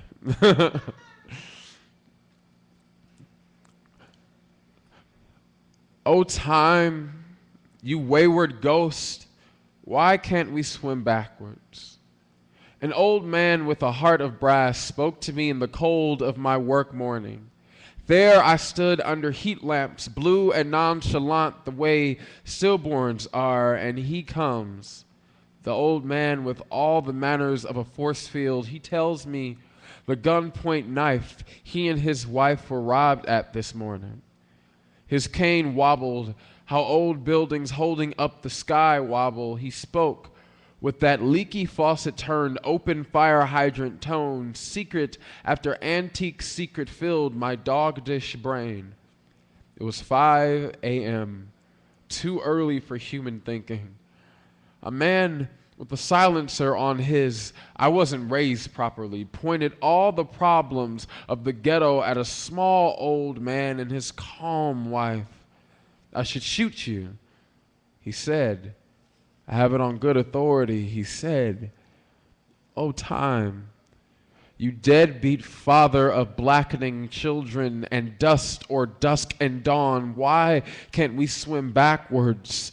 Your stubborn flow is why the rivers have such quicksand ego, why the salmon had to learn to jump, why old men have black in their eyes, just waiting for the right death. A man young enough to be the old man's son rolls up with a silencer. That is the intention, to kill quietly adult versions of our childhood selves, swelling of cock and brain cells. Gun don't make men men. Masculinity mistaken for a ladybug. It display cases our weakness like trophies, lies you should be proud of. It hasn't happened today yet. What are the good old days to people who weren't born to good old days, but bad young knights jousting in the drag race bravery and brevity, guns of pickup baseball with bullets, and ghetto toddlers as catcher's mitts?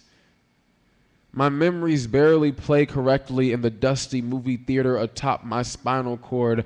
How can you give me a million-piece puzzle when I don't have the hands to put it together? Old man, you spat in the atlas, gave me your world to carry, a world that cannot exist in ours, a parallel universe on its tiptoes, turning ballerina, teetering on the edge of an oblivion that has already come, gone, and promised to call later.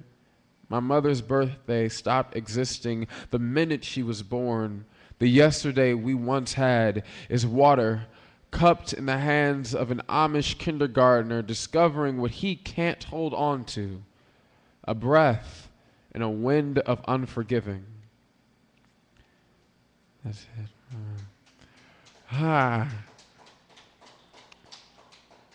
It feels weird to read these poems. I never read these poems unless I'm performing.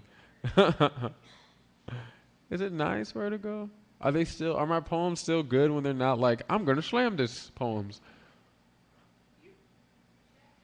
I keep telling you, Oh my gosh. You know I have 4 journals full of fucking poems.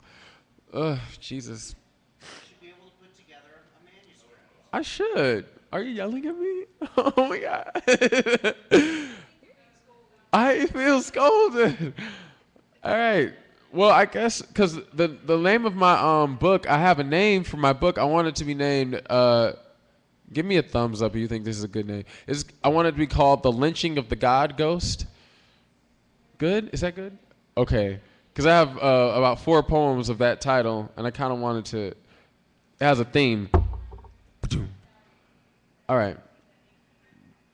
This poem is called The Lynching of the God Ghost Part 4, Shouting Doggy Backwards. The God Ghost has died for a 3rd time. Before this, it was lynched. Before that, crucifix. The dog ghost chews off its own limbs because it's the only one that can touch itself. What a fate. A bitch in heat only fucking herself over, screaming doggy backwards. Why God? Why God? When I was God. I forgot my own name first, stapled my miracles closed, and gorged myself to silly. After my 3rd failed suicide attempt, I came back to life, fresh, new, a head of lettuce, dirty and unpicked. I trimmed my soft fleshy ends and hurt like a burn, but I kept cutting the gutters off my house. My body is an entire temple. A statue of Athena is in the top floor. Apollo with a sun was bitten by my blood and called heart. My stomach, Narcissus, too in love with wine and food to look at itself. Whenever the world gets too heavy or the sky breaks and I fall out of it, I gorge, I eat, I stuff, I abuse hard. I am my own abusive father waiting for an excuse to fuck me up. When my holy ghosts are good and unhaunting, my health dances in sprinklers, my wet confetti. My heart binges and purges blood best when they haunt. The sun in my chest drops into a room of mirrors and blinds itself. My fates comb my hair. My skin becomes the night that my attic has never recovered from. I forget how to pray. The same way my mother eventually forgot how to love my father. A green bubble bath escapes my mouth. All of a sudden, I'm a heart with only one artery. My esophagus is that artery. My stomach is still too in love to look at me bloody, and I find myself begging for an attention with my heartbeat fingers of an abusive dad looking for any excuse to empty me out.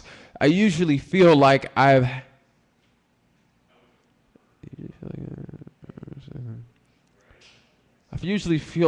forcing the life out of my gut. I would kill bulimia if it didn't make me feel so good. A thing I know too well to be afraid of anymore.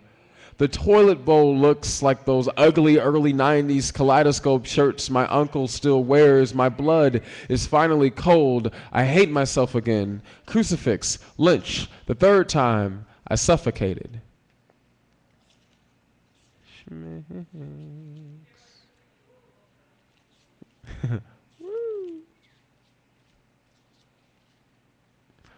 I don't even know what this poem is about. Like, sometimes I write in my journal, and then I don't read it.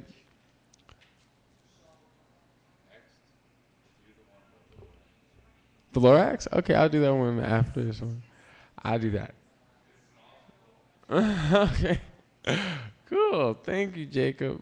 I'm not sleepy at all.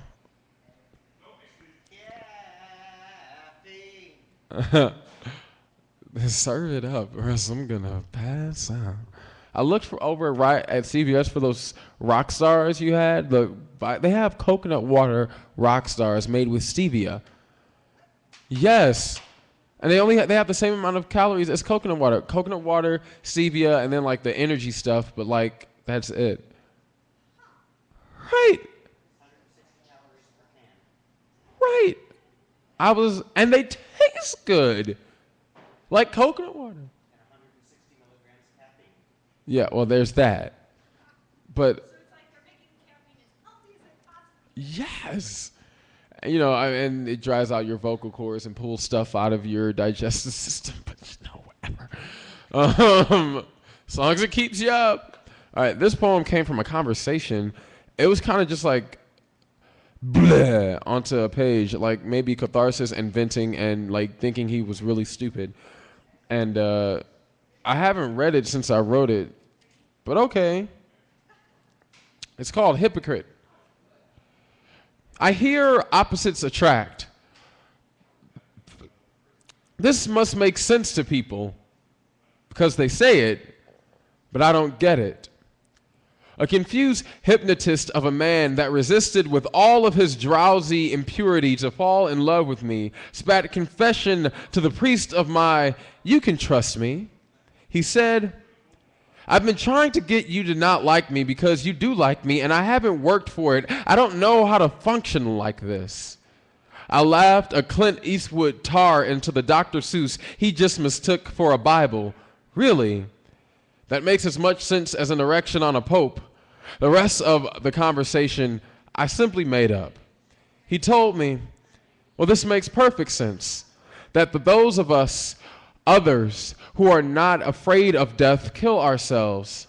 The us that never learned to fall in love with a woman soft but a man's harder right there slow down. We fall in love with ghosts and expect to be held in the morning. We are all hypocrites. We who look at summer as a disobedient nymph shout, it's too hot, as though we expect it not to be herself, to be human that way.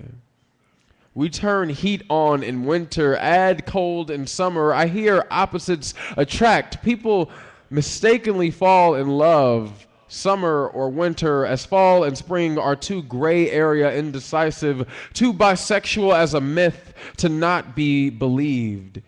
A story we learned in high school English class. He tells me we are two seasons in a bear's mouth, that we are a beast's inhale and exhale, that we are milk and cracked pepper, that we work in mysterious and obvious ways, that love is a talented tightrope walker and time is an invisible safety net suspended on indecisive elephants with dust in their nose, waiting for an excuse to let go.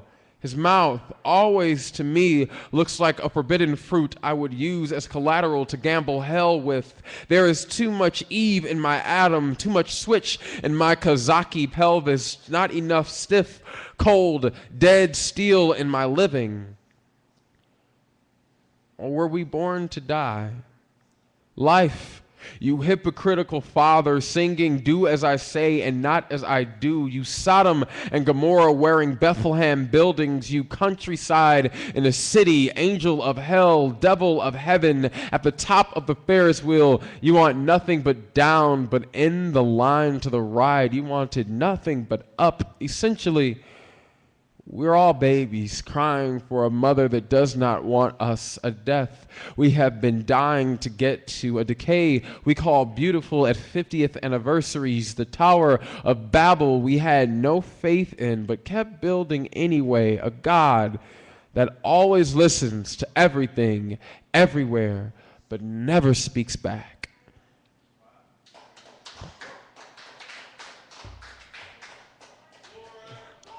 Okay.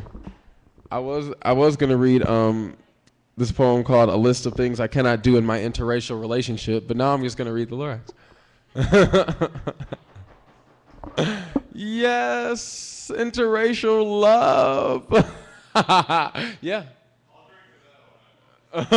You do drink to that.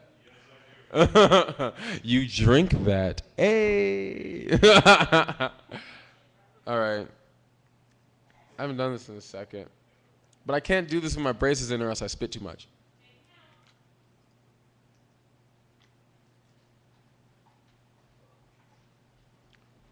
Just gonna put that there. You have one? You have one? The empty can. Oh, damn. Come on, why you tease me like that?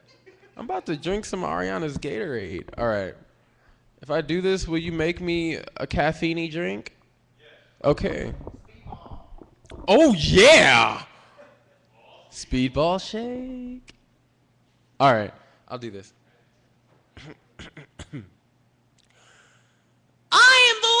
and I speak for the trees have no tongues. I'm begging you, please, at the top of my lungs. Dr. Seuss. I am the voice of that tree. When I overheard the lumberjack spill my name from his mouth, I thought he'd be talking paper. That's what my father was, mostly royal decrees and scrolls. I have a cotton bush cousin that is a Bible, and his father before him, paper. I always wanted to learn more words of men, but I only knew very few, my limbs still green and soft beneath soft fleshy bark. Trees don't know words like crucifix. I didn't know what spilled from the mouth and nose and breath of the lumberjacks who cut me. I always knew one day I'd be severed, but the other trees never bled this much. When I became 2 wood columns, I felt smaller but much larger than I was supposed to. Us dead plant planks, have you ever looked at us? Dark, swirling eyes, soft, creamy waves, only fragments of the wise age-telling circles we used to possess. Trees don't know words like crucifix. Wood columns don't know words like Messiah. When the carpenters lifted me up and con an Cristo, for the Christ, fell from their mouth like the baby bird I dropped when I was planted, I do not know why I shivered in my deadness. They wrapped me on myself with a rope made of a plant that bullied me as a sapling.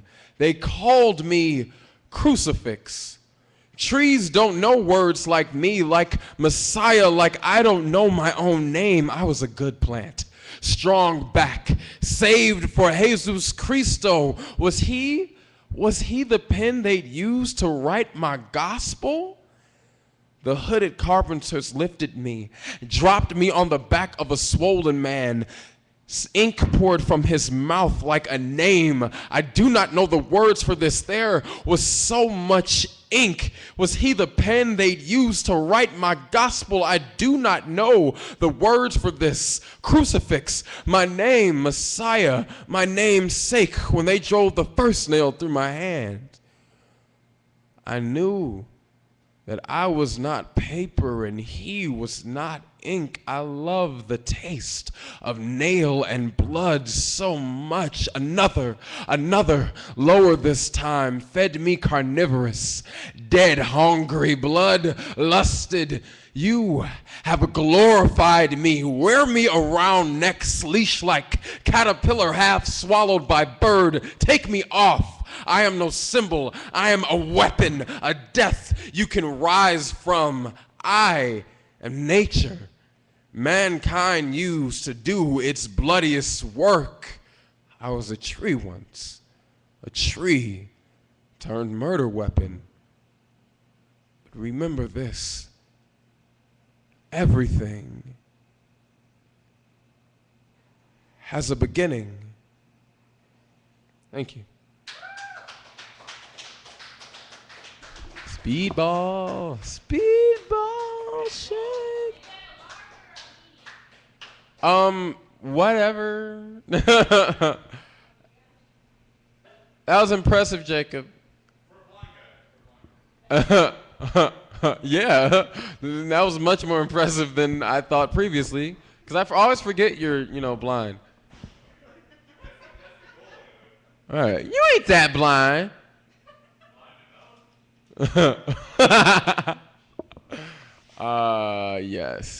Yes, you're not that blind.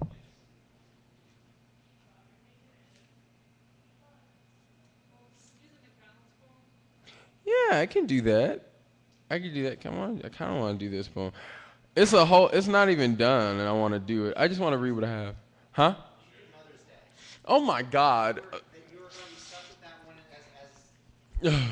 Mother's Day. Okay, fine. I'll do Mother's Day. Can I read this? It's not really a poem. It's kind of like some stuff I was writing. How my journal entries turn into like stuff that people are like, read that. And I'm like, that's not a poem. I'll read it if you want me. Is that flavor? No. I'm not doing anything you ask from now on. Vertigo, remember when I respected you? He is wearing a Flavor Flav clock and his hat to the side, and the colors match. This is blasphemous. You don't love me. That's okay. You hate me. That's cool. All right. This is the sort of thing that I wrote that's kind of a poem, but not really. I just like reading stuff to Vertigo because he makes me feel good. And Teresa, she's always so, she just looks so like she's listening, and it's like, yay, someone's here, and I can't see you behind, Dan, I can't see you behind the lampshade. You hide, Slumlord Dan.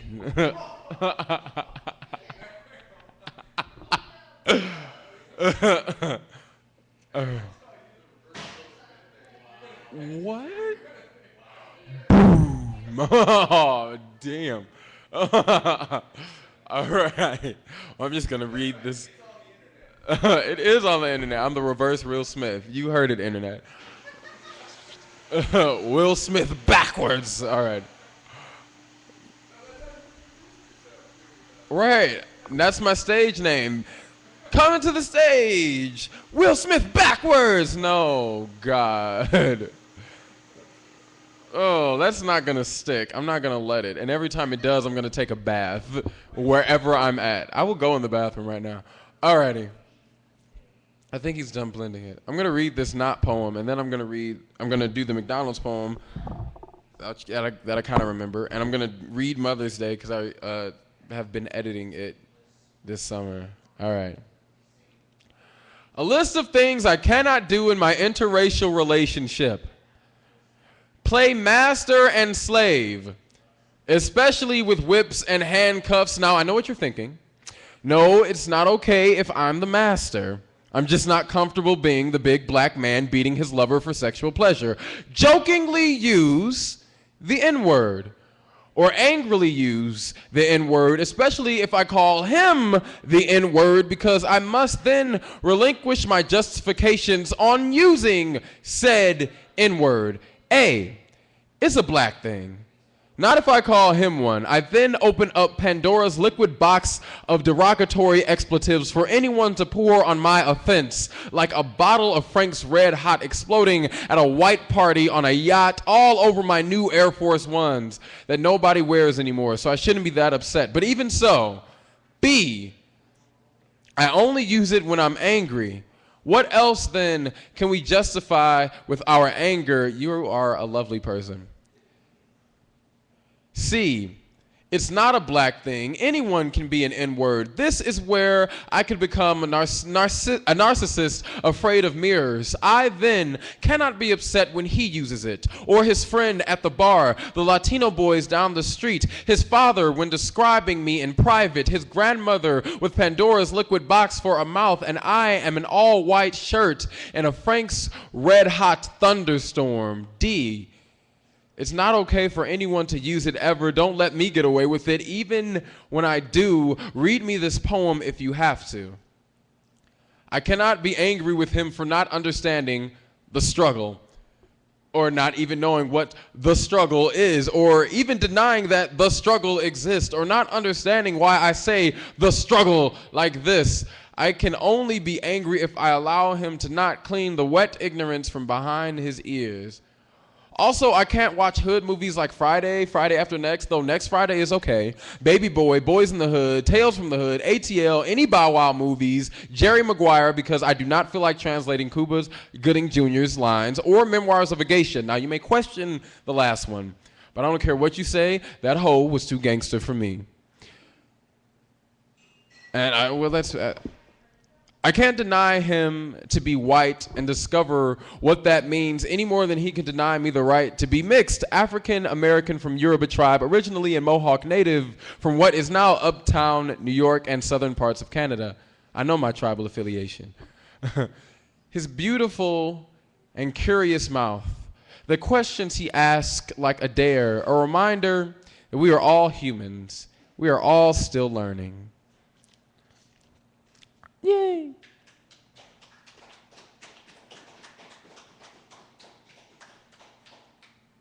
This right here is diabetes in a triple cup.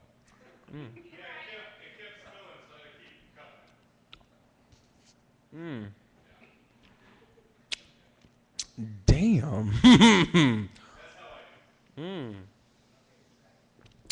So what you're saying is you grinded up Liberace and Little Richard's remains, and this is what it became. This is the sweetest cup of anything I ever tasted. Yes, thank you. This is gangster. I, don't- mm. Yes. Oh my God, that's so sweet. Jesus.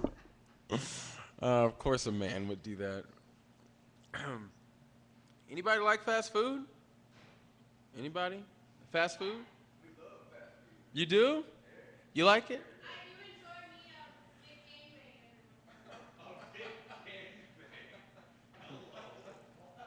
You just said that. Well, okay. How do you feel about McDonald's?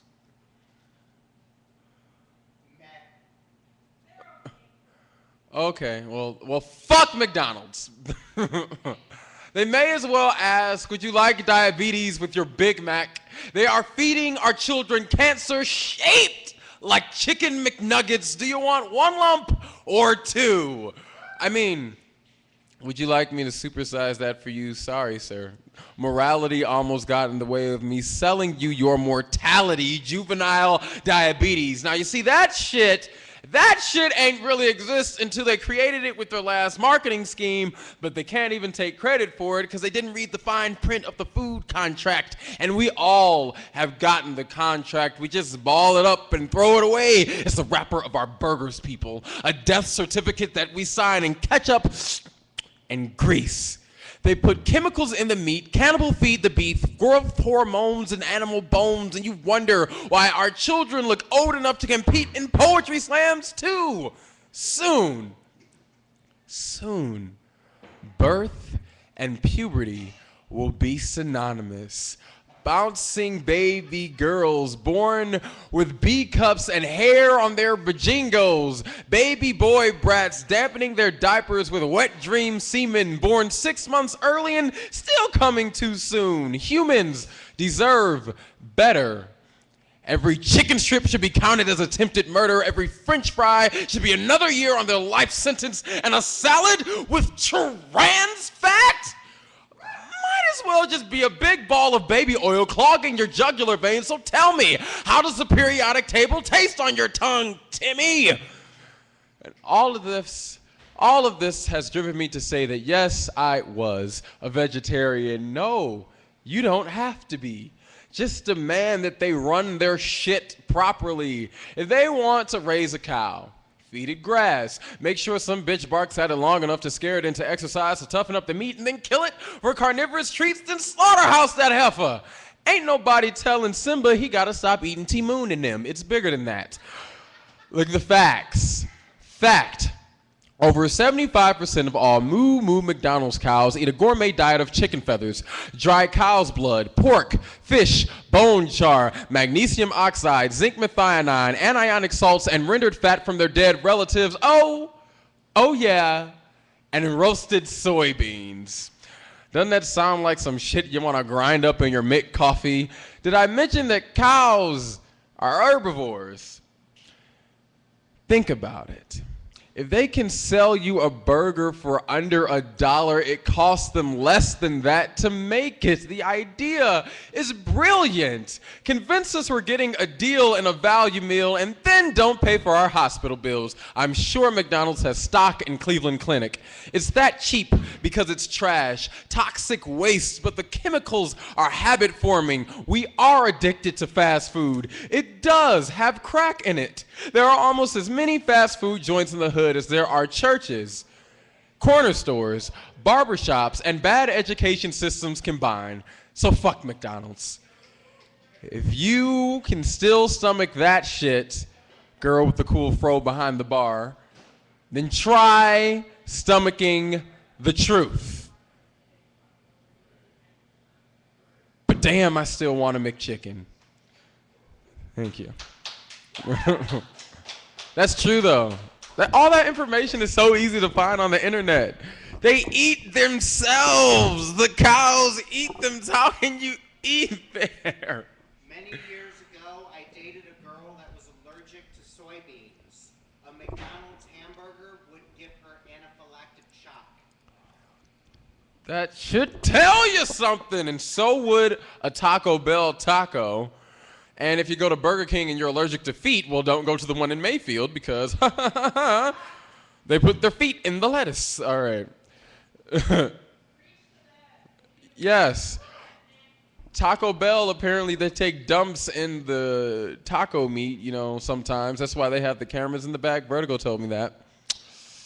Yeah. So this poem, the McDonald's poem, because I kept finding so much shit on McDonald's specifically, like they have the whole history. McDonald's is the reason for fast food. Like they started it. The McDonald's brothers, they started this shit. So they deserve the whole poem. And then there can be other poems about fuck all fast food, but fuck you McDonald's. Double fuck you. You know what? I want a double McFuck it. That's what I'm ordering. That is the new name of this poem, McFuck it.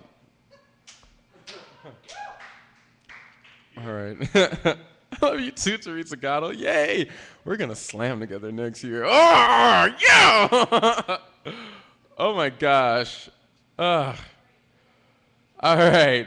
This is for Vertigo and Vertigo only. It's really for my mother, but it's for Vertigo because he wants to hear it. This poem comes from a real life event that I saw these little vibrating pink things. I had when I first got my own apartment, and the women were talking about how they were so satisfying, but they still love their husbands. But these little thing you click on your finger and it vibrates, and it just makes them feel all good in the pants. And they're like 40-year-old women talking about vibrators, and it was just on a commercial. So I was like, "Hey Ma, it's Mother's Day next week. Do you want a vibrator?" So. And it's really we had a whole conversation, 20 minutes, about why this should happen. So, this poem is called Mother's Day. I took my mom to Adult Mart to buy a vibrator for Mother's Day. We shopped. She stopped at the girl on girls section. If I had known she was in the closet too, I would have moved over the Christmas presents and invited her to pop a squat down next to me. Do you like girl on girl, Ma? You want me to get you some girl on girl if side eyes could cut? What is wrong with her pussy? My mother is so vulgar sometimes. It says, deep booty holes 34, Ma. That's an ass turned inside out to look like a rose, Ma. We managed to find the gay parody porn, like Batman and Robin, Womb Raider, White Man Can't Hump, How Stella Got Her Tube Packed, and Brokeback Mountain, like the original Brokeback Mountain. My mother's fishhook pupils caught my floundering boner because I thought it would be a good idea to wear pajamas with no underwear outside that day. I mean, she always seems to be checking anyway. She told her friends that I'm packing after she told me. After we watched Heredity from parent to child on PBS, if I had to guess, my mother just informed me that my father has a big penis. And she may or may not sell me to her girlfriends. Mommy never understood need-to-know basis. Some shit I just don't need to know. The store clerk, who'd been staring at us since we walked in, bitch, finally decided to get off her ass and assist us. My name's Miranda. How can I help you? Hi, Miranda. We're looking for autoerotic manual devices. I really like $10 words in awkward situations, but Mommy outbursts like the condom that made me. I don't need no damn manual. I made your black ass, didn't I? No, Mom, I'm not talking about a picture book. I'm talking about vibrators, finger shakers, back massagers, dildos, replicas. Do you have any in Jeff Stryker size? Mom, who is Jeff Stryker? Me, a porn star. Ma, is he black or white? Mom, he's white. Mom says, I don't want no white man cocking me. I need a nigga dick. And Mom, how could you say that? Don't use the N-word while we're in public. Please, Miranda, vibrating finger fuckers. She tells me we're out of stock. There was a Mother's Day special. What the every fuck? How many people take their moms to Adult Mart? I thought my idea was original. I mean, I could just order a used one off of Craigslist at half price, less if we wash it ourselves, but Ma's so damn picky. She demands things are sanitary, so we're here in Adult Mart, strangely not uncomfortable, spending Mother's Day together for the first time in years. Most days, our mouths are skin-graft Rick Santorum and Kanye West tongues in the middle of a post-traumatic slave syndrome debate. There were whole years we spoke nothing but hate to each other, broken glass. But there, in Adult Mart, Mom cussing out Miranda for being out of vibrating hot pink finger fucker thingies, and Miranda sweating heavily all over the merchandise as she shuffled through boxes of Extends, generic Viagra, and a pill formerly known as Yummy Cum. It was the moment I saw her honest grin that I realized we're really fucked up as a family. But I wouldn't want to be anywhere else on this earth besides Adult Mart on Mother's Day with my mama.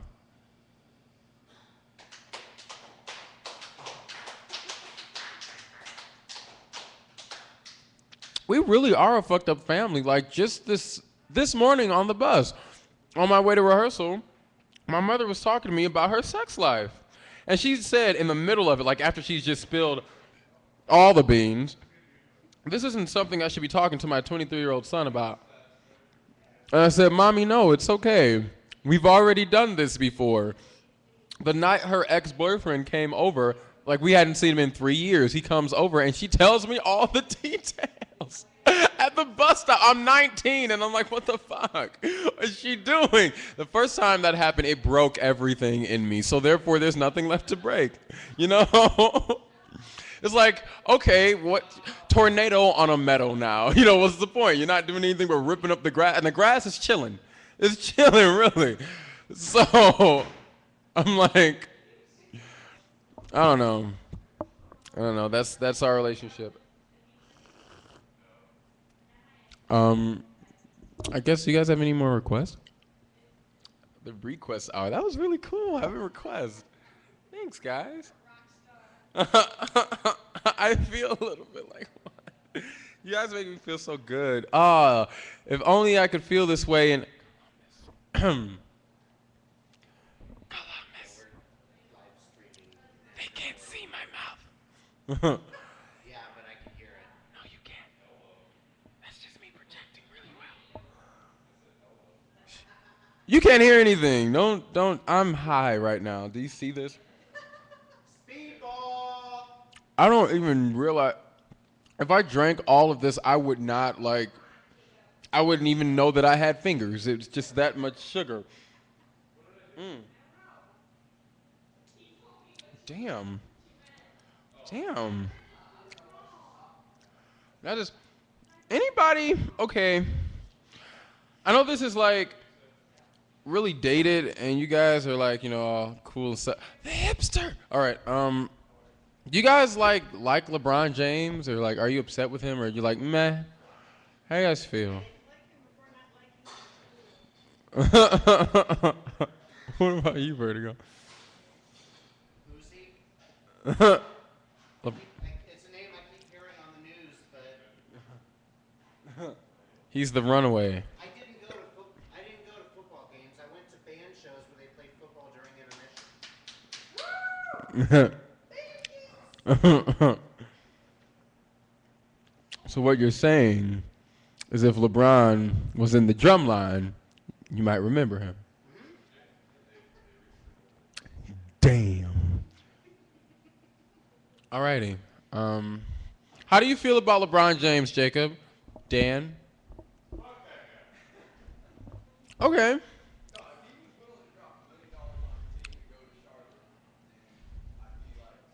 Then we'd be his number one fans.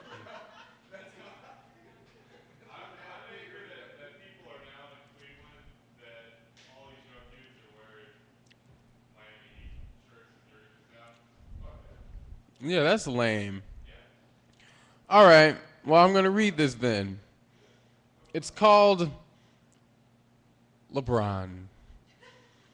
And I wrote this for Ciara after we had a conversation at the beach and she called him a foster child in the face motherfucker. That inspired all of this.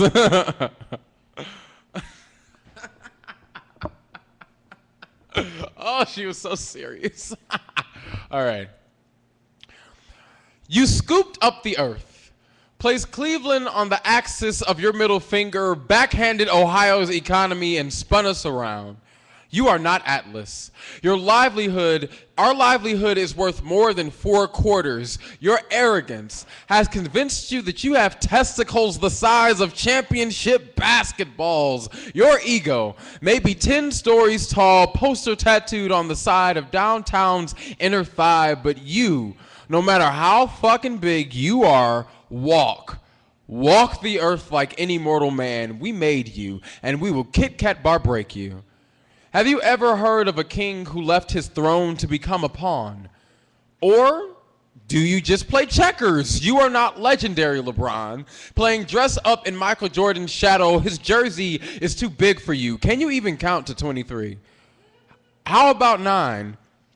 The number of years Jordan spent bouncing Chicago's rubber baby buggy bumper ass before he got a chance to swallow victory on his ring finger, drenched, dipped in consistency, fidelity, fame, and adoring fans for life. Loyalty goes both ways. How many fans did you lose? 1 for each dollar you gained? Well, I hope Andrew, George, and Ben scream your name as loud as your mother did for Delonte West. Was that too much? Well, that's exactly what I thought when I saw your pay stubs. The projects are a 10-minute jog away from the arena you seduced us in, you male money-sucking succubus. All of the children, my nephew included, they bore false witness to your talent and believed in you. You know how many single mothers we have in Cleveland. You turned your back on those kids and walked out of the city limits. How does it feel to be just like your father? What do mothers say to the little boys burning in your jerseys? Daddy LeBron left us for money, sun, and Brazilian bitches? It was too cold in Cleveland, so he left us for more heat. Our shelter wasn't enough. Now, Cleveland may not have anything, but we always have a chance in our community chest. I guess somebody had to blast go. Huh, LeBron? Did you collect your $200 when you left?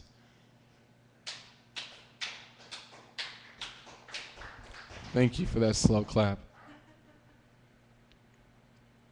It's odd when you drink stuff that makes you wake up and you're tired, your body just needs the rest.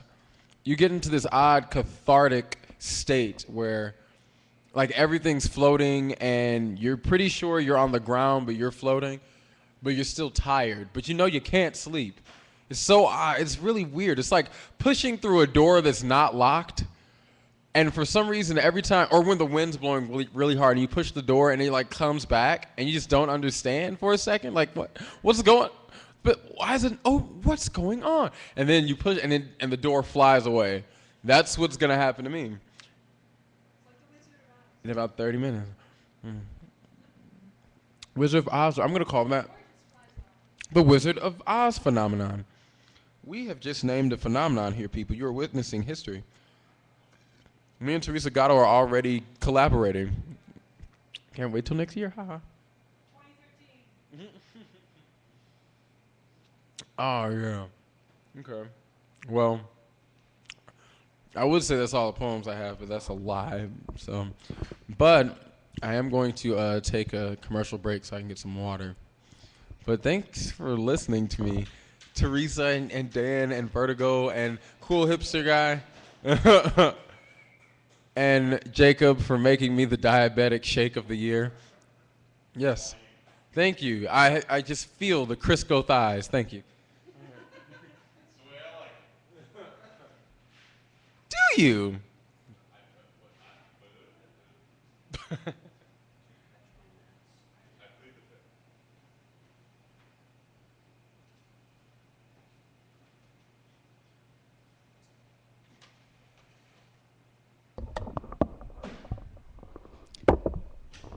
I'm going to sit down because it's late. So I have an anti-LeBron poem too, but I wrote it like way before he actually left town. Because they had that stupid billboard in downtown, the Jesus billboard, and I hated that billboard. I hated that thing. He's in the Jesus pose, and everybody's like, no, it's the chalk thing. I'm like, no, it's the Jesus pose. I hate that. I hated that billboard. I hated it. It was awful. And then like we replaced it with that Cleveland is still cool billboard. Yeah. We're like, no, What? you can't put that up there. It was like the same font and photograph. Yeah, and it's black and white, just like the Jesus poster. And it's just the skyline. It's Yeah. Well, we'll just turn LeBron to the skyline and stage the face. No, it makes people who know about it feel worse. Yeah. So I hated that poster. So like way back in 2009, back when everybody still liked LeBron, I wrote this poem, which starts off with the LeBron thing, but then it goes into other stuff. But witnesses.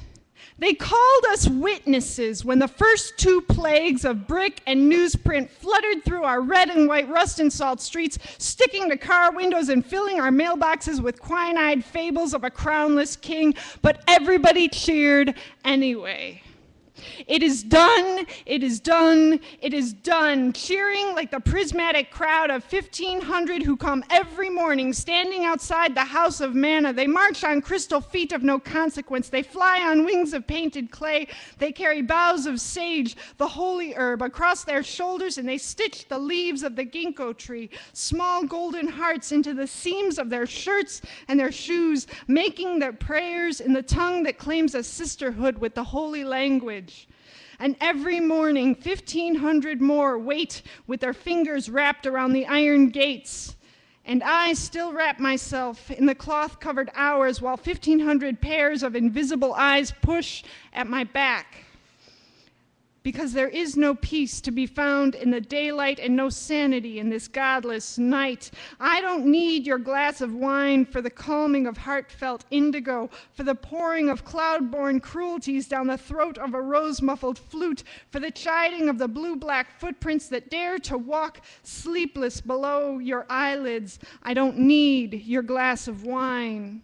I kindle anxious filibusters over hills of bulgur and saffron, distilling the candor of a sleep-cultured mob, fashioning honeybees of tin and twine. These are all found things, caught in the fiber of a bronzing lantern as I call out, "Purify me! Purify me!" And the dead man flusters pine and match, and the dead man breaks the carbon horn, and the dead man calls for the snows of June, and the dead man lives again. Thank you. Yay.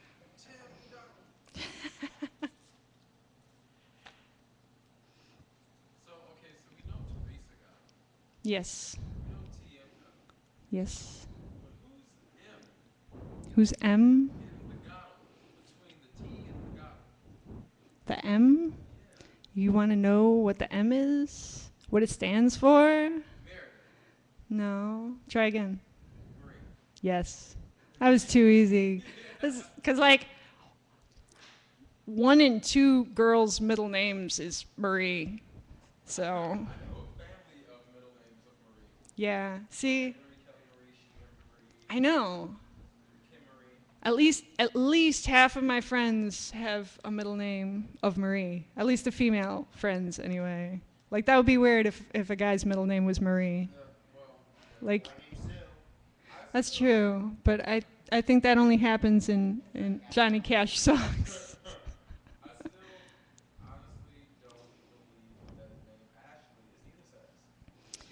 It was in Gone with the Wind, though. Gone with the Wind. Oh, Ashley. No? Maybe in the 1800s it was. Yeah, Kelly. Kelly is unisex.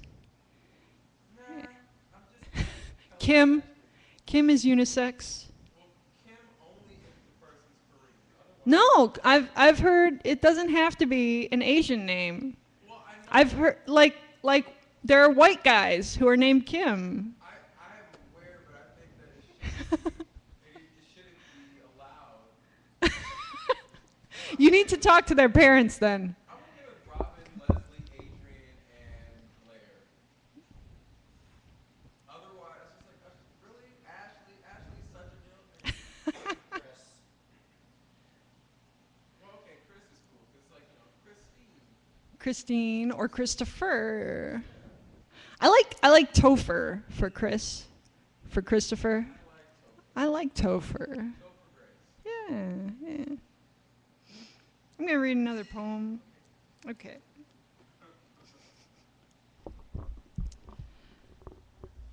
Ever since that day of independence, I've been having trouble living with the silent, grainy monsters. The currant berries weeping from my incandescent fingernails pull apart the glassy braids of winking fairy kings. Cigarettes and firecrackers shaping cereal box cartoons wrap the fresh-caught salmon fillets in torn and stumbling newsprint. And until now, no one ever talked. No one ever talked about acrylic cheekbones and sticky novelty offerings and pixelated sparrows running sightless into twos and threes, the single-footed golden knave bullying the maples. But the voice returns. Finally, the voice returns in a shredded rage of copper gears, acidic burns through lilac petals, and I woke up this morning. I woke up this morning stepping from the bed onto the pooling floor, the broken surface tension howling like the silver chain draping a princess's wrist, links as fine as her own hair. The metal laughs and whispers the terrible things it has seen, all the casual monsters taken to her bed, all the bird-faced men who slowly poison themselves, all the blind who stand in the sun with their long black robes dancing. They never eat, they never think, they never pray, they only dance, wrapping dirty towels around their throats as if that would help. As if that would help. But this is the story that must be written, remaining unfinished, the last of its kind. The last Tasmanian tiger died alone in a zoo in 1936. The last quagga died in a zoo in 1883. They shot the last Caspian tiger in 1957. They killed the last English wolf, a bounty on his or her head in 1770. But I will not steal the names of the innocent monks. I will not wait for the sky to burn and fall, and I will not let them take me.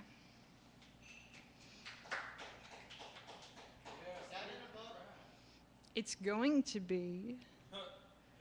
Before the end of 2012, it's going to be in a book. It's going to happen this year. I've been talking about my second full-length collection since the first one came out, and it's going to happen in 2012. You should make a collection.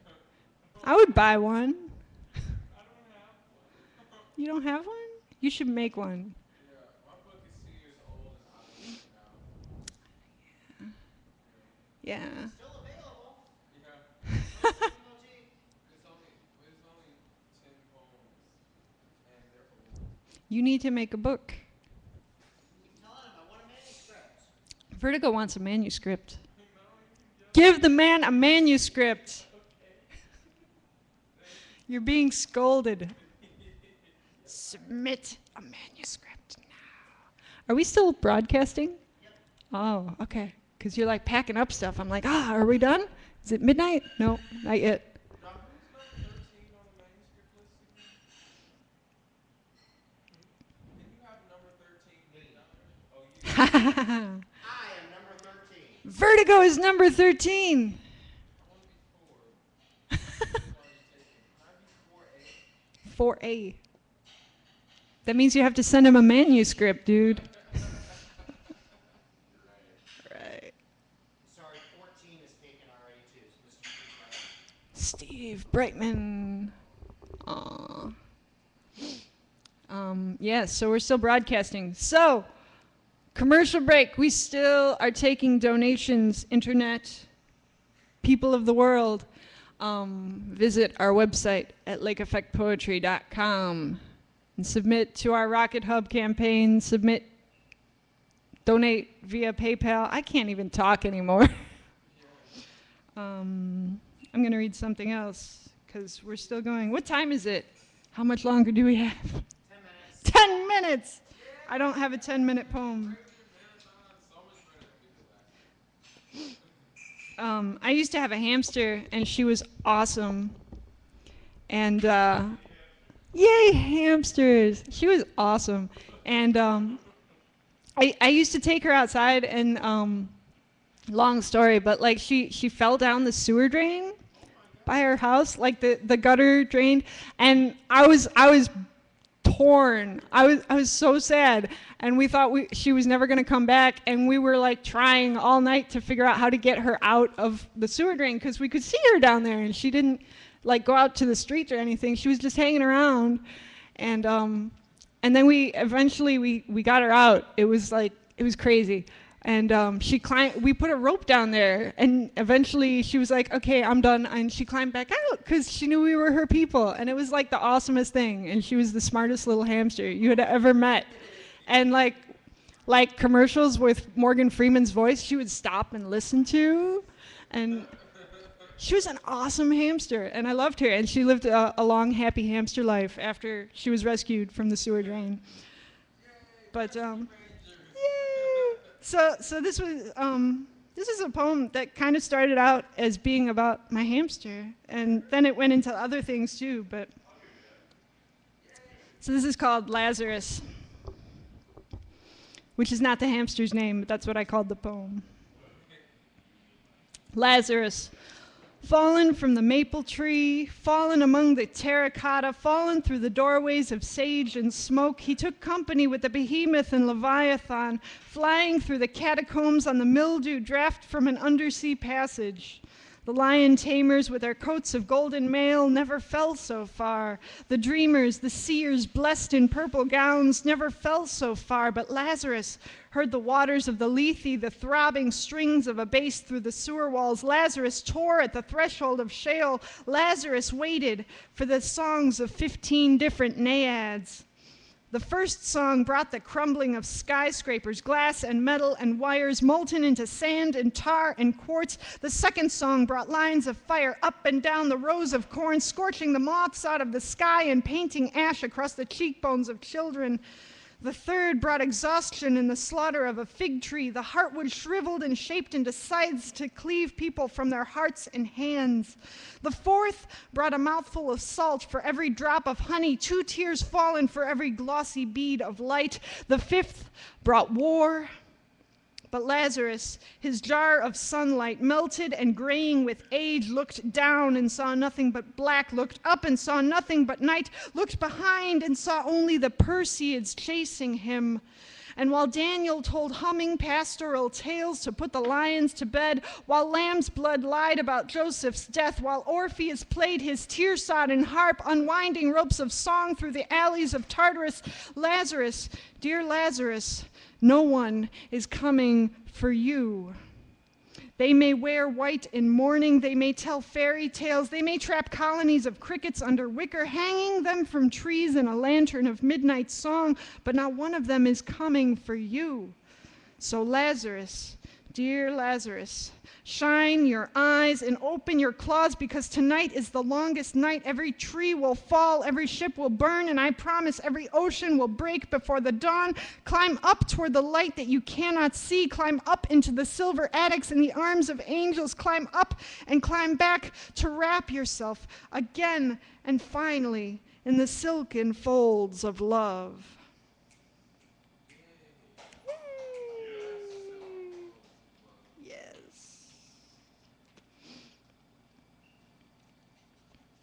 So Akeem read his McDonald's poem for me because I love him. Yay! So I'm gonna read my veggie poem. Is anybody gonna be offended by that? Are there any carnivores who are like adamantly carnivore and are like, I don't want to hear any of that vegetarian stuff? Are you okay with that? Yeah. All right. All right. Look at Jacob. He only eats meat and live kittens.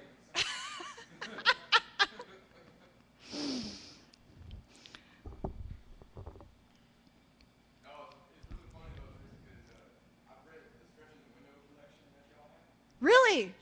That's awesome. You've read my book? Yay! I have a fan. I love David Allman. He's my buddy. We wrote a song together. Yeah. I love Jacob and Carla. Yay. Yay.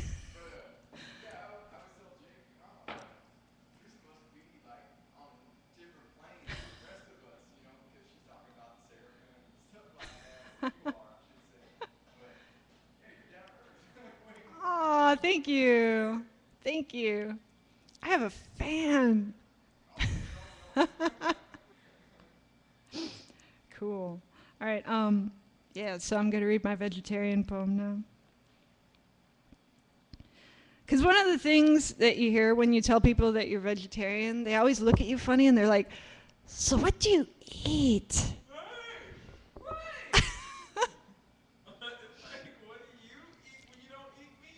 Yeah. So I wrote a poem answering that question. When he hears my reply and subsequent excuse as I pass the platter along, he looks at me squarely and asks, then what do you eat? Rocks, I tell him. Rocks and twigs, and I don't mow my lawn either. I just hunker down on my hands and knees and graze. And then I make soup out of pine needles and dragonfly wings, except without the dragonfly wings, because that would mean I'd be eating an animal. Actually, I don't tell him that, regardless of how much I really want to, because I can tell from the way that he asked and the way that his face kind of scrunched up on the left side in confusion or mocking or both, that he's absolutely positive that I and others of my dietary persuasion have gone completely daft, most likely due to the debilitating protein deficiency incurred as a result of refusal to eat the perfectly healthy flesh of my fellow beings. I try to tell myself that it's only with deepest concern that he questions me, because even Jesus said man cannot live on bread alone, and you wouldn't want to defy Jesus now, would you? And if you've even shunned something so basic to dietary necessity as chicken fingers, then how, my God, how are you going to survive? Your weak and frail little body is going to collapse from muscular atrophy, and that's only if your bones don't crumble to dust the second a mighty gust comes along, because of the osteoporosis incurred by also shunning the bodily secretions of the sacred cow, a species created by God for the express purpose of man to partake of the fluids of its udders, such that man would not die of a calcium deficiency. That's in the Bible too. Craft 3:16, look it up. I can see his pity and concern, for something must be wrong with me that I no longer enjoy sausage, burgers, bacon, and cheese. My God, he cries, I could never live without cheese. Do you live a joyless life? But I know that our secret handshakes and incantations frighten and confuse the uninitiated. We hail each other in the streets with God bless the chickpea, and we say magical words like quinoa and tempeh. He's probably heard of tofu, but that's only such that his face turns the slightest shade of green. And if I say Satan 10 out of 10 times, he'll say, isn't that the Lord of Hell? And then he'll chuckle nervously, because I've never heard that before. And I really want to answer him with, what do I eat? Do you even know what you're eating? That when you bite into that juicy Whopper, which, by the way, contains the meat of hundreds, literally hundreds of different animals, that you're eating urea and excrement and pain and fear and stress and daily terror of a life that never saw a day of sunlight or a blade of grass? Would you like me to tell you what you're eating? I forgot. You don't want to think about any of that. But really, I just want to say, sunshine.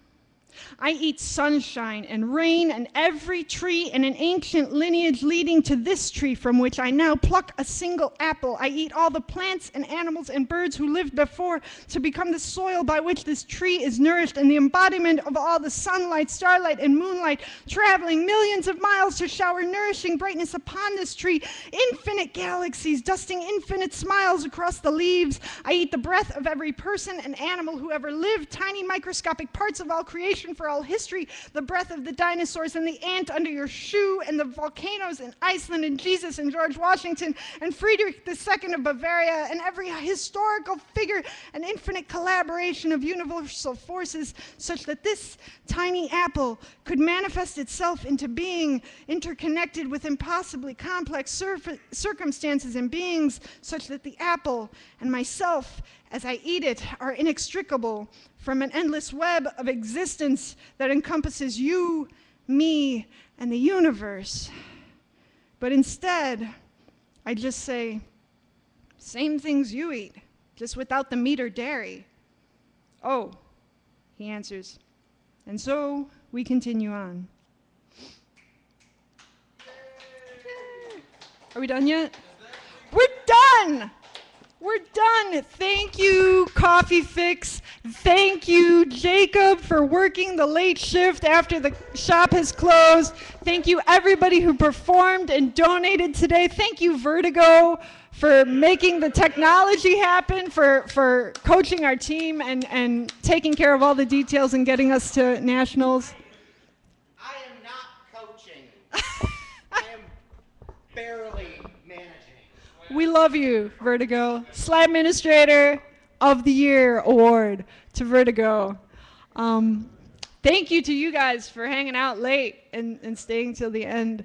And thank you, Internet. We've had at least 2 viewers. Thank you. Thank you, Internet. We love you. We love you. Thank you. Thank you to the world. It's time to go home. I look like such a girl. That's good, because I am one. That's okay. That's okay. Either way, we love you. Good night.